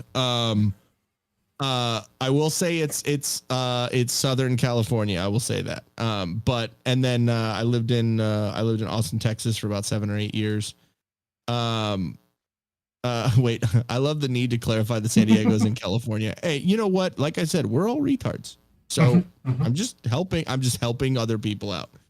But yeah, he eats his crayons one color at a time. I do, but I wasn't in the Marines. So I have enough military friends where I feel that I can make that joke. But yeah, so I mean, Austin was an interesting place too. I mean, I moved out there for music, and I wasn't really political at that point. I've been to Austin a few times actually. Yeah, I mean it's a fun place to go to. Yeah, it definitely is, and I mean living there's pretty fun too. Yeah, everyone calls them crayon eaters. Great people, but crayon eaters. There's a dude that made his entire like bread and butter, Nick Ortiz, on making fun of all the branches, and his entire thing about Nico Ortiz is one of my favorites. He's hilarious. Have I been reading that wrong this entire time? Yeah, it's Nico. Oh my goodness! All right, unless I've been reading it wrong this whole time. This is what happens when you get too either one of us is really dumb. I'm probably the really dumb one. I'll just throw that out there. Yep, Nico. Nikko. I can see where you would get Nick. I get that. Used to be cool in Austin, now not so much. Yeah. Well, yeah. It used to be like real cool in Austin, and when they actually had live music, now it's all hip hop and like DJ stuff. There's very few live music venues, or that do live band stuff, and now it's a lot of stand up comedy, which I like stand up comedy, so I wouldn't really have a problem with that, but it used to be a lot of fun. It's definitely a lot more ghetto. Well, it kind of took the same path that Asheville did in North Carolina. Like, it was really cool, and then it became insanely liberal, and now it just kind of sucks. But it also got wiped off the map and is being rebuilt. But that's a whole different story. Yeah, I mean, with Austin being in Texas, which Texas is very red, and I mean, obviously Austin is very liberal and and whatnot, but it kind of it kind of gave it a little bit of a balance, and it wasn't, and when I was out there, because 2015 and 2016 and on, it polarized a lot of people, and before then it was a lot easier to kind of not really say anything, and except for the areas Muslims are taking over. Well, yeah, and again, the last time I was there was 2019. My band that I was in Austin called Set Aflame, when we were there, we were pretty much the band. That's where I kind of got the name. In Austin was where I got the name Sketchy Jesus. And is it because you look like a homeless Jesus? Well, yeah, probably. Well, I had my hair all the way down to below my belt. Like I could literally take my hair. Well, and put I have a picture of it. Yes, it is. It's on the thumbnail. Actually, no, I think that was about as long as it was, or maybe it was a little bit longer at some point. But yeah, and I also was I was a door guy on 6th Street. So I was one of the barkers. 6th Street is nuts. Wild. Yeah. Wild. I will say that I had the pretense of High Street on Morgantown, or in Morgantown. It's a famous party college. It's my alma mater.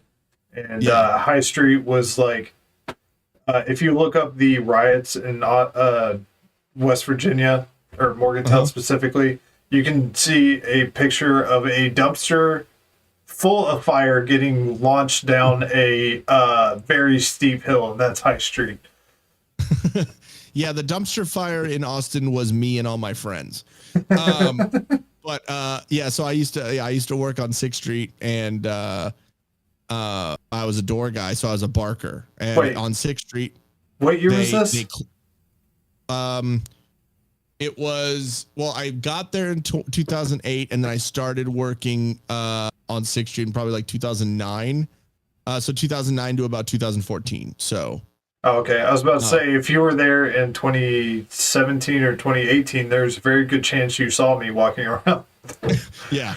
Yeah, no. So, I mean, so about Austin, now they shut the streets down for about 10 blocks, and you can just walk on 6th Street drunk as hell. You can't drink on 6th Street like Vegas, but you can be hammered, and I took full advantage of that all the time. but yeah, so I was a barker on 6th Street, and so you'd have to hey $2 vodka Red Bulls, $2 fucking this shots and whatever, and yell it out. And so I just started so people started calling me Sketchy Jesus because we had a little group because I had a party house out in Austin. It was a log cabin, and we would have 5 parties a week. About 50 to 60 people at every party. And then at that point, people called me Blackout Party Ian.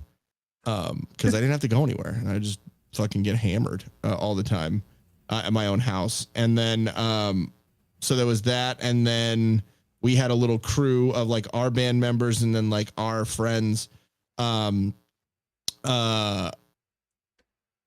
friends like around it, we called ourselves the Order of the Sketchy Dudes. And then because we have a different there's a difference between sketchy and shady. Like sketchy's still fun. Like you're probably gonna get in a little trouble, but it's still fun. And then shady is like no. Shady is you're going to end up getting shanked or in jail or both.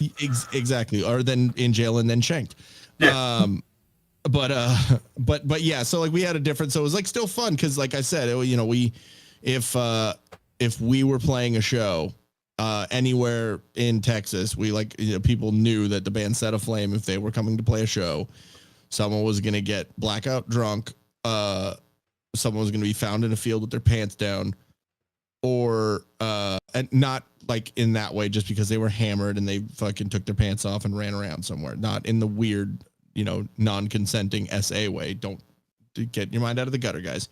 Or they were going to get arrested. So like we were fun. Everyone like had a lot of fun when we were playing shows. And I have quotations around fun. Yeah, no, I mean it's fun. The next morning, not fun.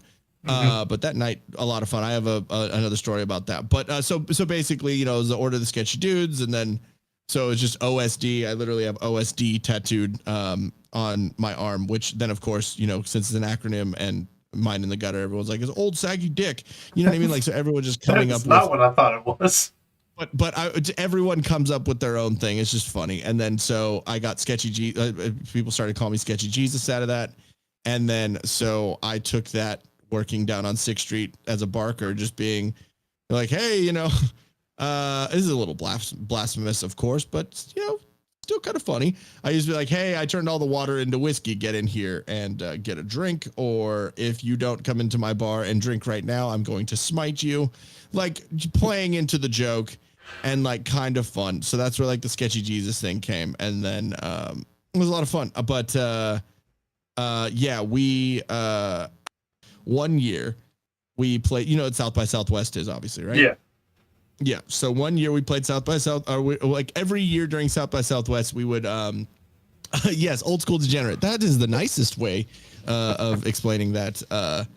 That he's like, write that down. Write that down. Yeah, exactly. Yeah, no, Order of the Sketchy Dudes is what it actually stood for.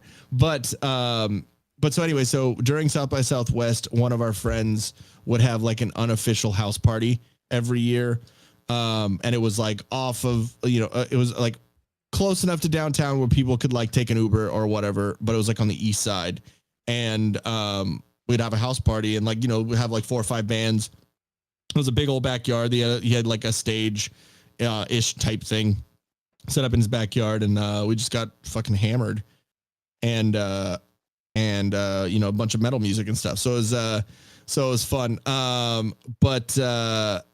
So 1 year, like between 2 different years, we had ended up getting sponsored by Lone Star, which, if you don't know what Lone Star is, it's basically the Texas version. It's literally owned by PBR, by Pabst Blue Ribbon, but it's like the Texas, that they have a special one that's Lone Star for Texas because, of course, Texas.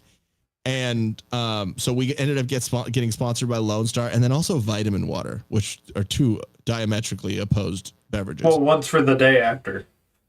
See, yeah, there we go. So technically, we were sponsored by 50 Cent, which is kind of fun. But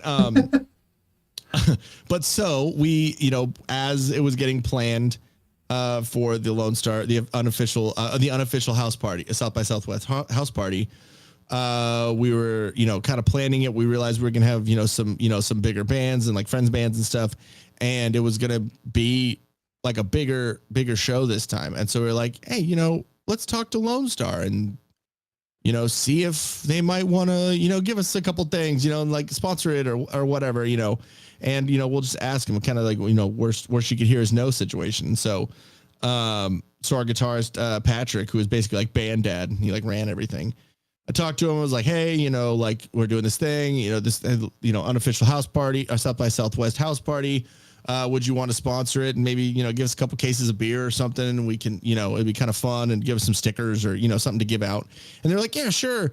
Just come down to like the warehouse and, we'll get you squared away. And so my guitarist shows up in his 2-door Civic, and they bring him out a pallet. They brought him out 50 cases of tall cans for free. Okay. How did he fit it? Very carefully. So we put all 50 cases of tall cans in his car. Also a Lone Star canopy, like gazebo thing, and also like a bunch of hats and stickers and patches and like a bunch of stuff. And just gave us all this stuff. Yeah, give it out and whatever. We're like, this is awesome. So we all obviously like, we had one case for ourselves. Because we were degenerates. But so Kaylin, close, old school degenerate. There we go. And then so we get there. There were 5 bands that played, and we were the headliner. So we were the 5th band. And by the time that we had played, and there were maybe about 300, 400 people there, I'd say at this house party. Like, it was huge. And by the time we played, so 4 bands, let's say 30 to 45 minutes each band, plus 15 minutes, on and off, like load in, load out time, right? So a couple hours. There were 8 cases of tall cans left by the time we played.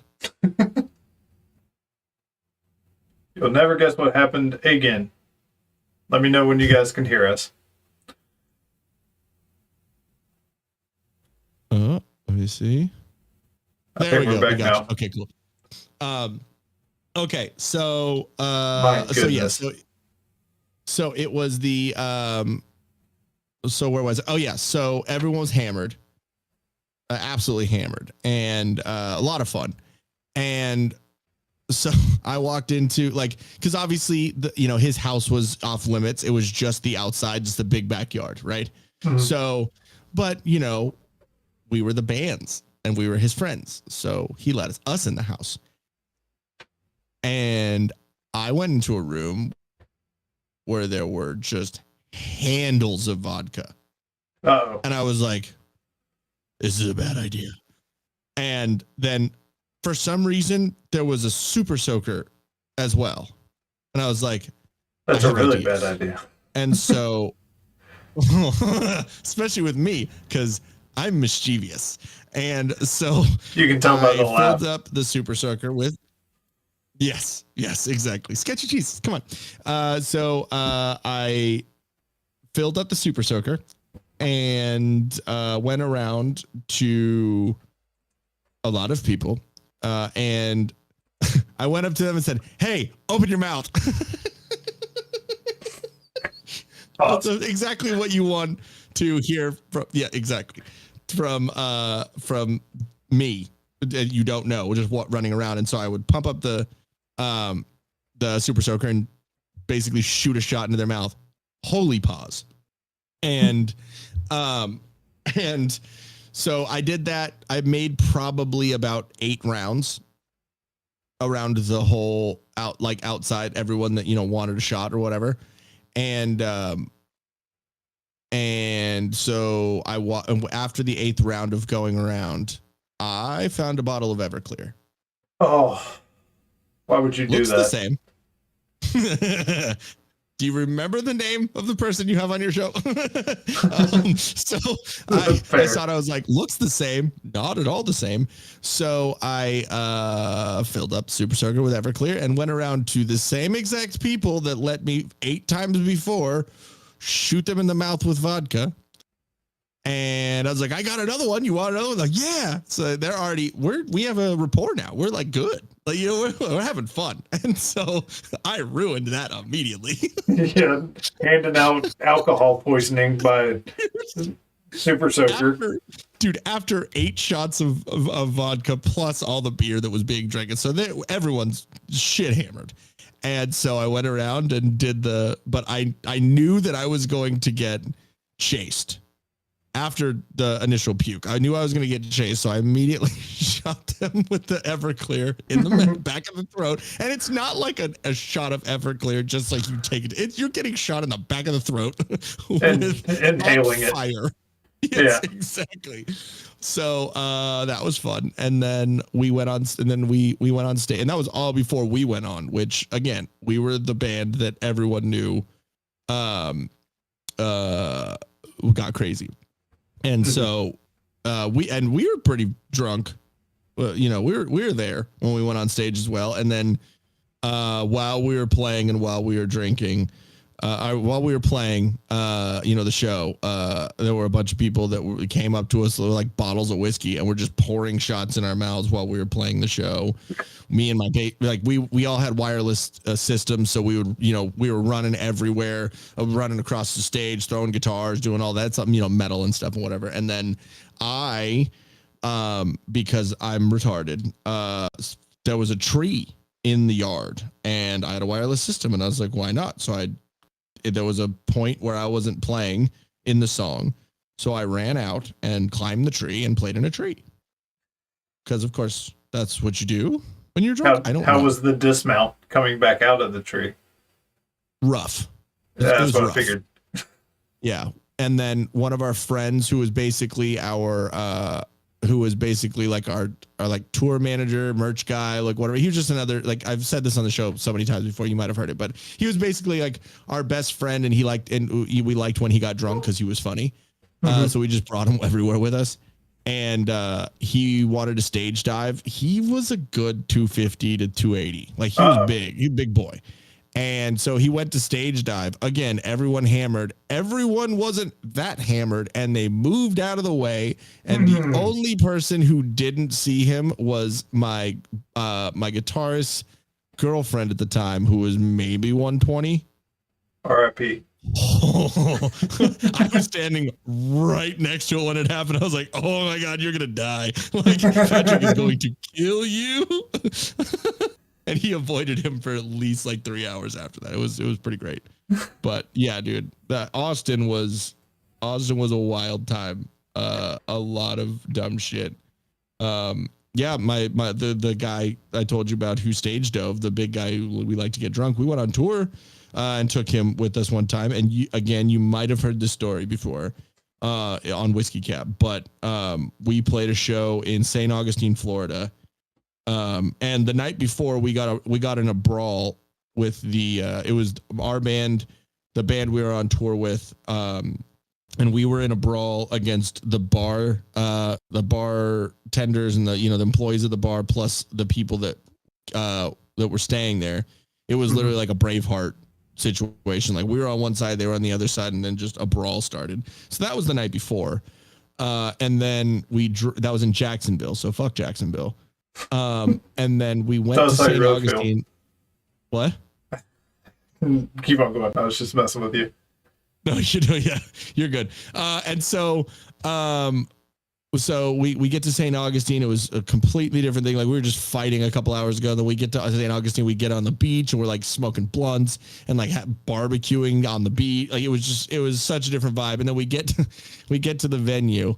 And we show up and the owner of the bar is the one bartending, which that's never a good sign because that means the bar isn't making money and you're probably not going to get paid.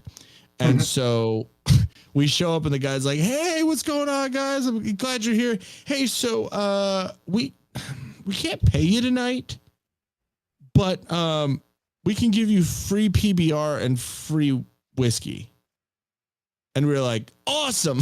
And 5 minutes later, we're like, do we remember what happened last night? Like, we were hammered last night. Like the night before, me and my bass player were literally, because we had an RV at that time, which we called the Narvi, and we sat, because we ended up not playing the show. It was just stupid and longer story. But me and my bass player basically sat across from each other and had a bottle of Evan Williams whiskey and a bottle of Jose Cuervo silver, and we were just taking shots of both of them at the same time and passing them back to each other, like back and forth to each other for like 45 minutes.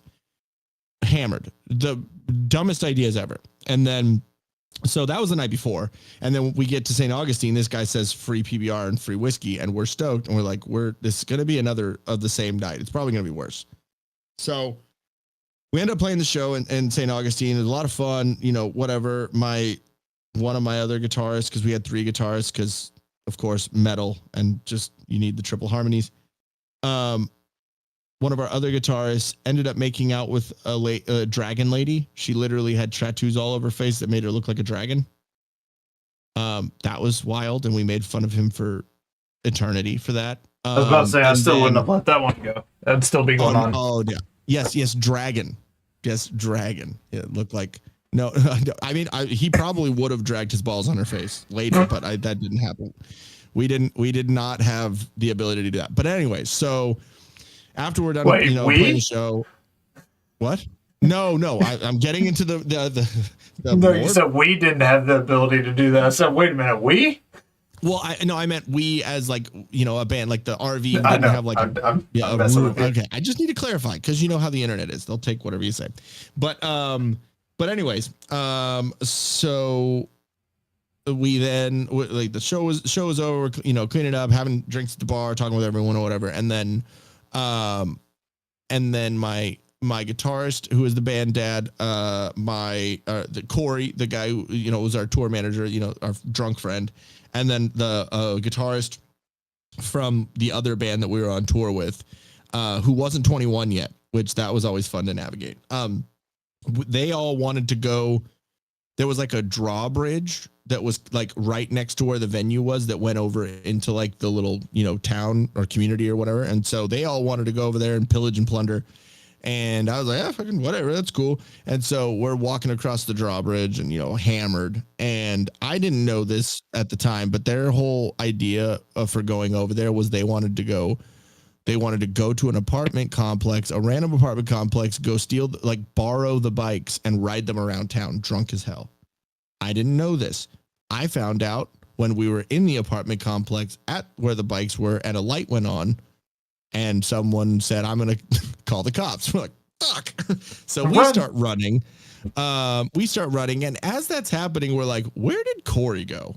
Who, again, tour manager, drunk. Studio recognizes that we are back on.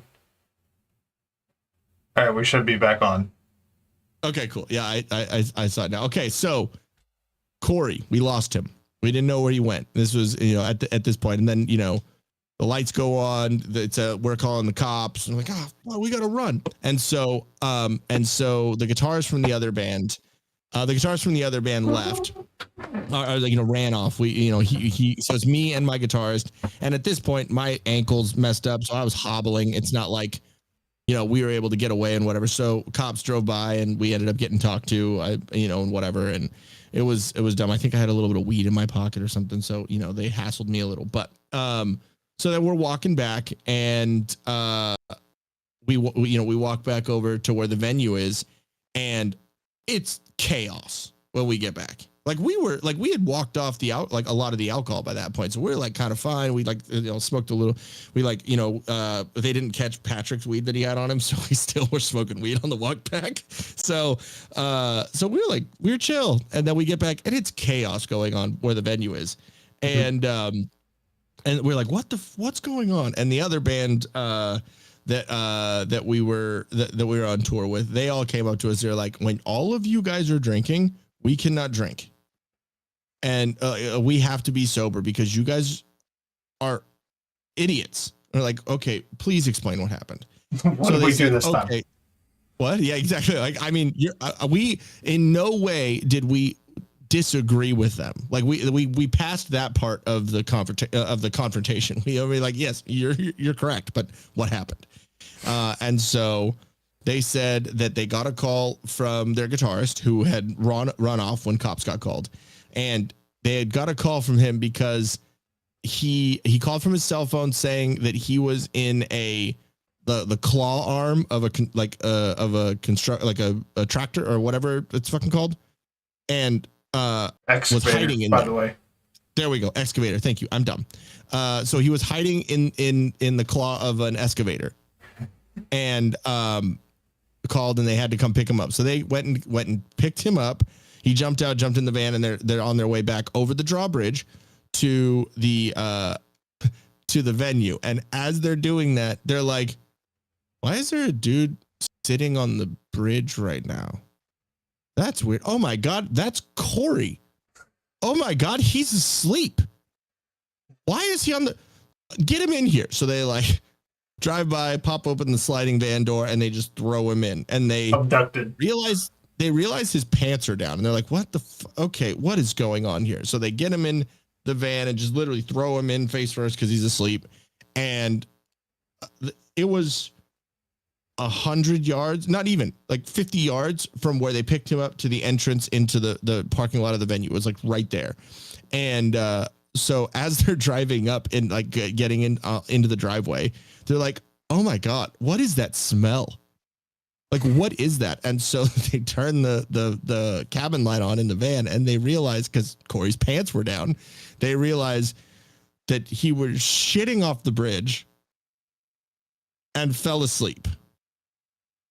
So in the middle of us walking over to the town to go steal bikes, evidently, he was like, I have to shit, and got up on the bridge, pulled his pants down past his ankles and or like down past his knees, and locked his feet into the bridge and started shitting off the bridge and fell asleep.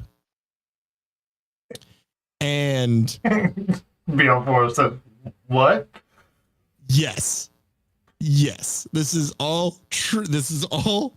And then so not only are they finding this out as they're pulling into the venue, they pull into the venue and they realize that our drummer is hammered talking to his girlfriend on the phone on top of our 14-foot tall RV. Like, just climbed up there and is just screaming at each other on the phone. And then they drive in and they see him doing that, and then he just fell off the RV. Landed straight on his back, got up like nothing happened.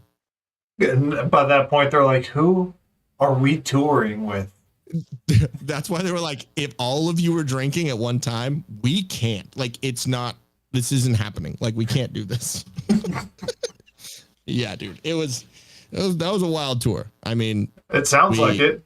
Definitely a lively bunch. We also almost got murdered by the mafia or the mob in New York, in Brooklyn, on that tour. As you do. That was fun.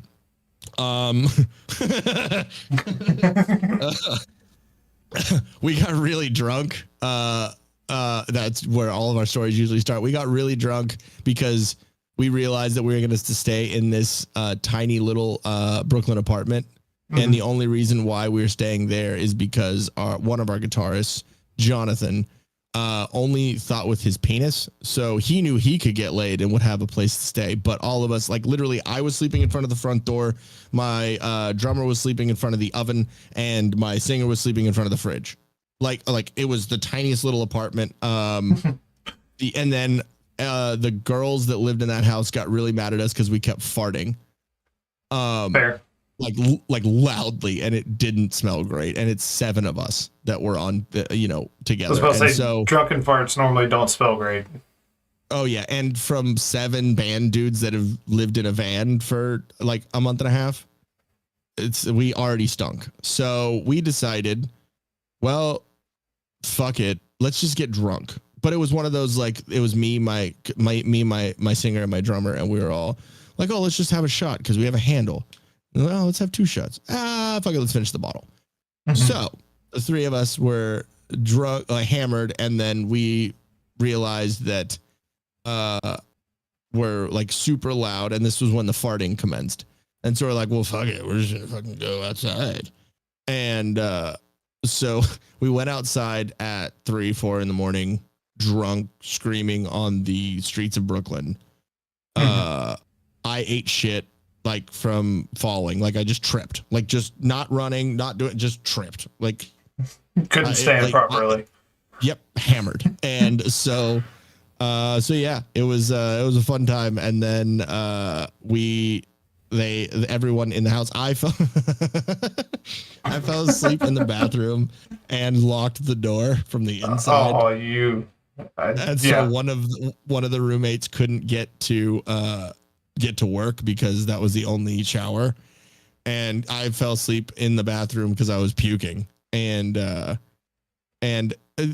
definitely that hurt us because that guy who lived there, he worked for AP for Alternative Press, and they were going to do a story on us in the magazine. Yep, didn't get that story in the magazine. I wonder why.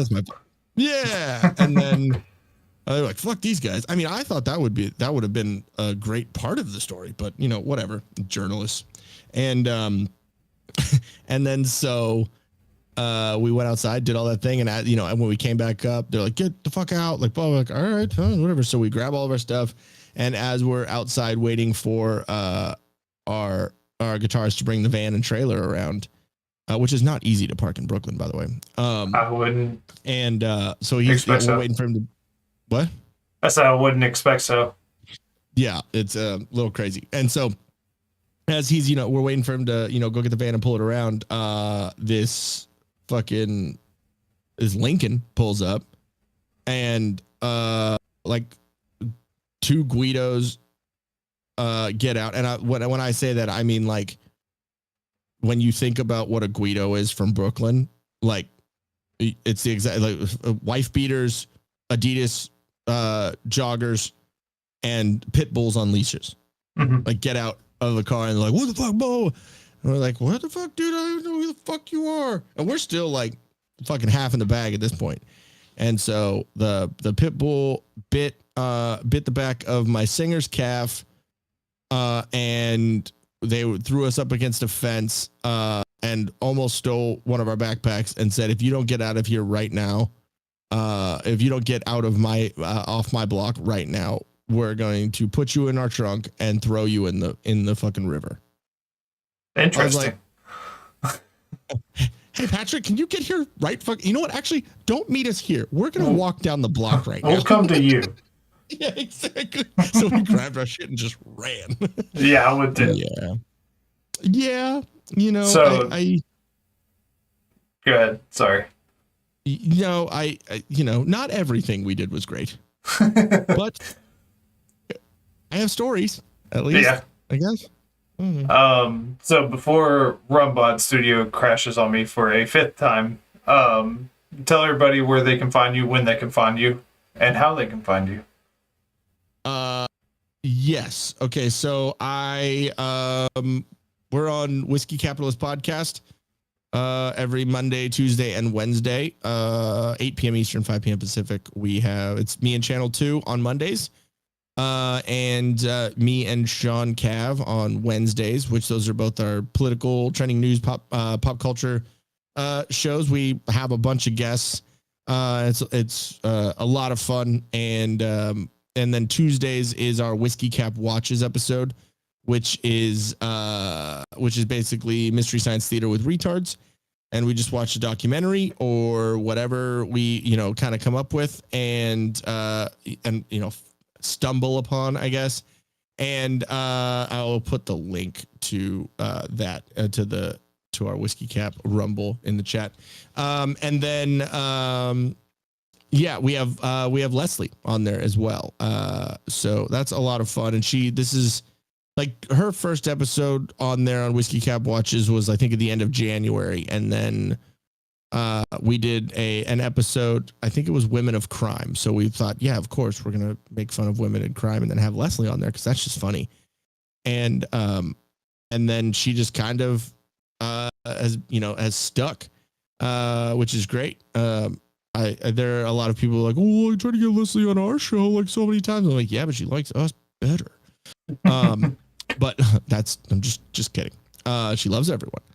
But yeah, no, it's a lot of fun, and we are actually going to be having all of the nominees from the Poddies are going to be on our show on either Monday, Tuesday, or Wednesday throughout these next 3 months up until July 2nd. So working on that right now. We have all of April scheduled. We have about half of May scheduled, and then we just got Liberated June 1st, and then you are June 8th. So I gotta write that down. Remember that. Yes, yeah, I believe I'll send you out. I'll send everyone reminders and whatnot. And what I've been trying to do is put up a list or put up like a little, thumbnail where it has all of the guesting stuff and everything up there at the beginning of every month. So, yeah, I've been trying to do that. Yeah, I've been trying to do something like that because being honest, it's a great way for everyone to know who's going to be on the show, and also it's good engagement and good interaction because you tag everyone and everyone shares it and does all that stuff, and we are in the content business, so you do got to have engagement and interactions. All I can say.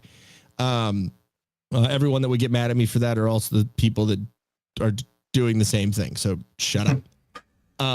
But yeah, so it's just it's been a lot of fun, with Whiskey Cap, and you can find me there. I'm also at Sketchy Jesus, and then just the underscore at the end on X. I think I'm on Instagram too. I don't know. Also go to the Poddies here. I'll put a couple different links down here in the chat for everyone. Let me see. I should probably just do that. Anyways. But so the Poddies, you can vote for Rez in a couple different categories. What it was it? Best IRL and variety streamer. Variety. There we go. Okay, cool. Yeah, dude, my brain hurts right now. But yeah, so you can go vote there once a day, every day up until July 2nd. And I mean, we're at a good amount. I mean, if I look at this right now, let me see real quick. We're almost at 2,000 votes already in a day. So 2,000 votes total, which is crazy. Just wild. So stoked about the support and the engagement on that. And then I'm putting all of these links real quick. So what is it? The Poddy Awards? Fucking my brain again, it hurts. So there's that. Make sure that link works. Yes, it does. So that link that I just put right there, that is links to everything Poddies related, and you can go there and check it out and check out our socials and and all that stuff. Do all the things. Do all the things, the likings, the things that we all know what to do now because we've all been on the internet for long enough. But yeah, I think that's it. I mean, I'm in a band too, and I do my own. I do my own thing with that. I do my own recording and mixing and mastering and writing, and it's all basically like a concept band. It's called Hero and Me. We're on Spotify and YouTube Music and Apple Music and all that stuff too. Check that out if you want to. I'll put that link as well. I do too many things. Yeah, I've noticed. Is basically what I'm saying. As you can tell, my brain is always going. It's not saying that there's great stuff always going in there, but I need things to do at all times. is what it is, because I'm retarded. Yep. Likewise. I've stopped. I'm good now. Mischief, do you have any final thoughts before we close out for the night? No, I think that just sums it up. That's all. I'm sure most people probably already know because most people are in other chats, but I did get my Rumble Creator program approved. So I'm nice. gonna be doing all that craziness. So I'll be joining your guys' metric struggle. Yes. Yeah. Well, nice, dude. Congrats, man. It's definitely you definitely got a lot of stuff to do, but if you put your mind to it, you can do anything. I believe in you, Mischief. Now I gotta do all the figuring out alerts and all that stuff instead of just basically throwing up a screen and stuff. So I got a lot of work ahead of me. Yeah, exactly. But it's good though, because it kind of, makes you work harder, makes you, Improve. kind of, For sure. yeah, makes you improve, that's one of the things too with doing this potty stuff, which was great too. We got a bunch of messages from people saying like, oh yeah, it's gonna be hard to clip stuff, but at the same time, I've been really wanting to get into shorts and doing clips and stuff from the show and more content. So I appreciate you reaching out to me and getting me to do this, because now it's making me do that now. So it was kind of cool to see people were like totally like trying to do better at their content because we asked that. You know what I mean? Like obviously it's not us. I'm not saying it in that way, but it was nice to be able to have that. Yeah, right. I'm gonna be watching a lot of how-tos in these next few days, so that's all I know. So before we get down any more rabbit holes, let's end it nice and clean. I'm going to be reading out to my friend my friend Fragniac, who's playing a little bit of. I stopped it at the worst possible time. I was like, are you telling me I could have said that this whole time? Yeah, so much for ending it quick and clean. So we're going to be reading out to him. I hope you guys enjoyed the episode. Sketchy Jesus, thank you. I don't know why I'm saying your full name. I know your actual name. Yes. Ian, thank you for coming on today. It's a pleasure as always hanging out with you. And until next time, guys, you keep the torch lit and we'll pick it up and run with it. Stay blessed. Later.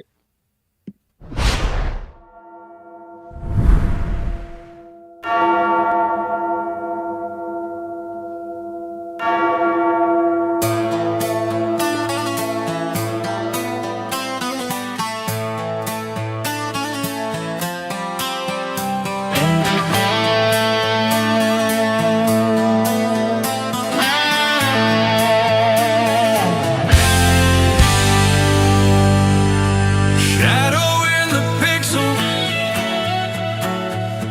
static cross, Resbot and the Mothman living in the walls, scrolling like a river in the dead night glow. Spam rolls in on a late night show. Keyboard warriors on a good guy quest, typing from a swivel chair, Cheeto on the chest. In the cracks of the lonely streams monitor glow, something starts to stir deep down and below. Red eyes burn from within, the plaster crawls. Two shapes breathing life, living in the walls.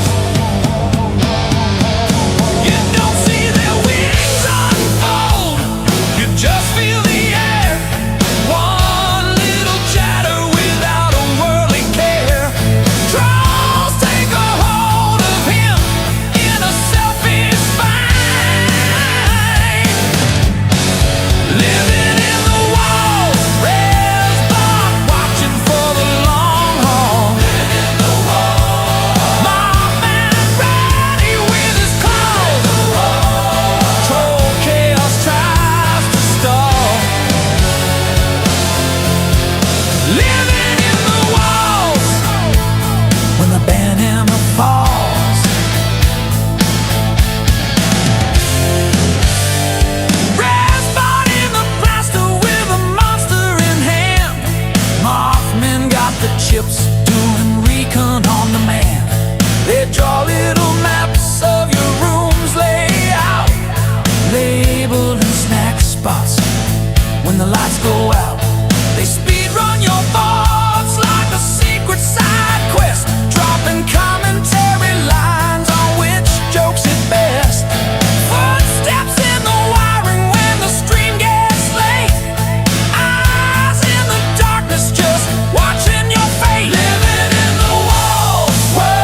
a psychic in your brain. Got a little checklist, got a big red X. One click silence for your bargain reflex. He's sipping on the chaos like a midnight snack. Screens glow bright while he's leaning in the crack. You can joke, you can jab, you can fake tough calls, but you can't slip past rest by living in the walls. Rascal in the rafters, Mothman in the wires, lurking in the latency, feeding on the liars. When the last bell echoes and the final name falls, they'll still be watching from the silence in the walls.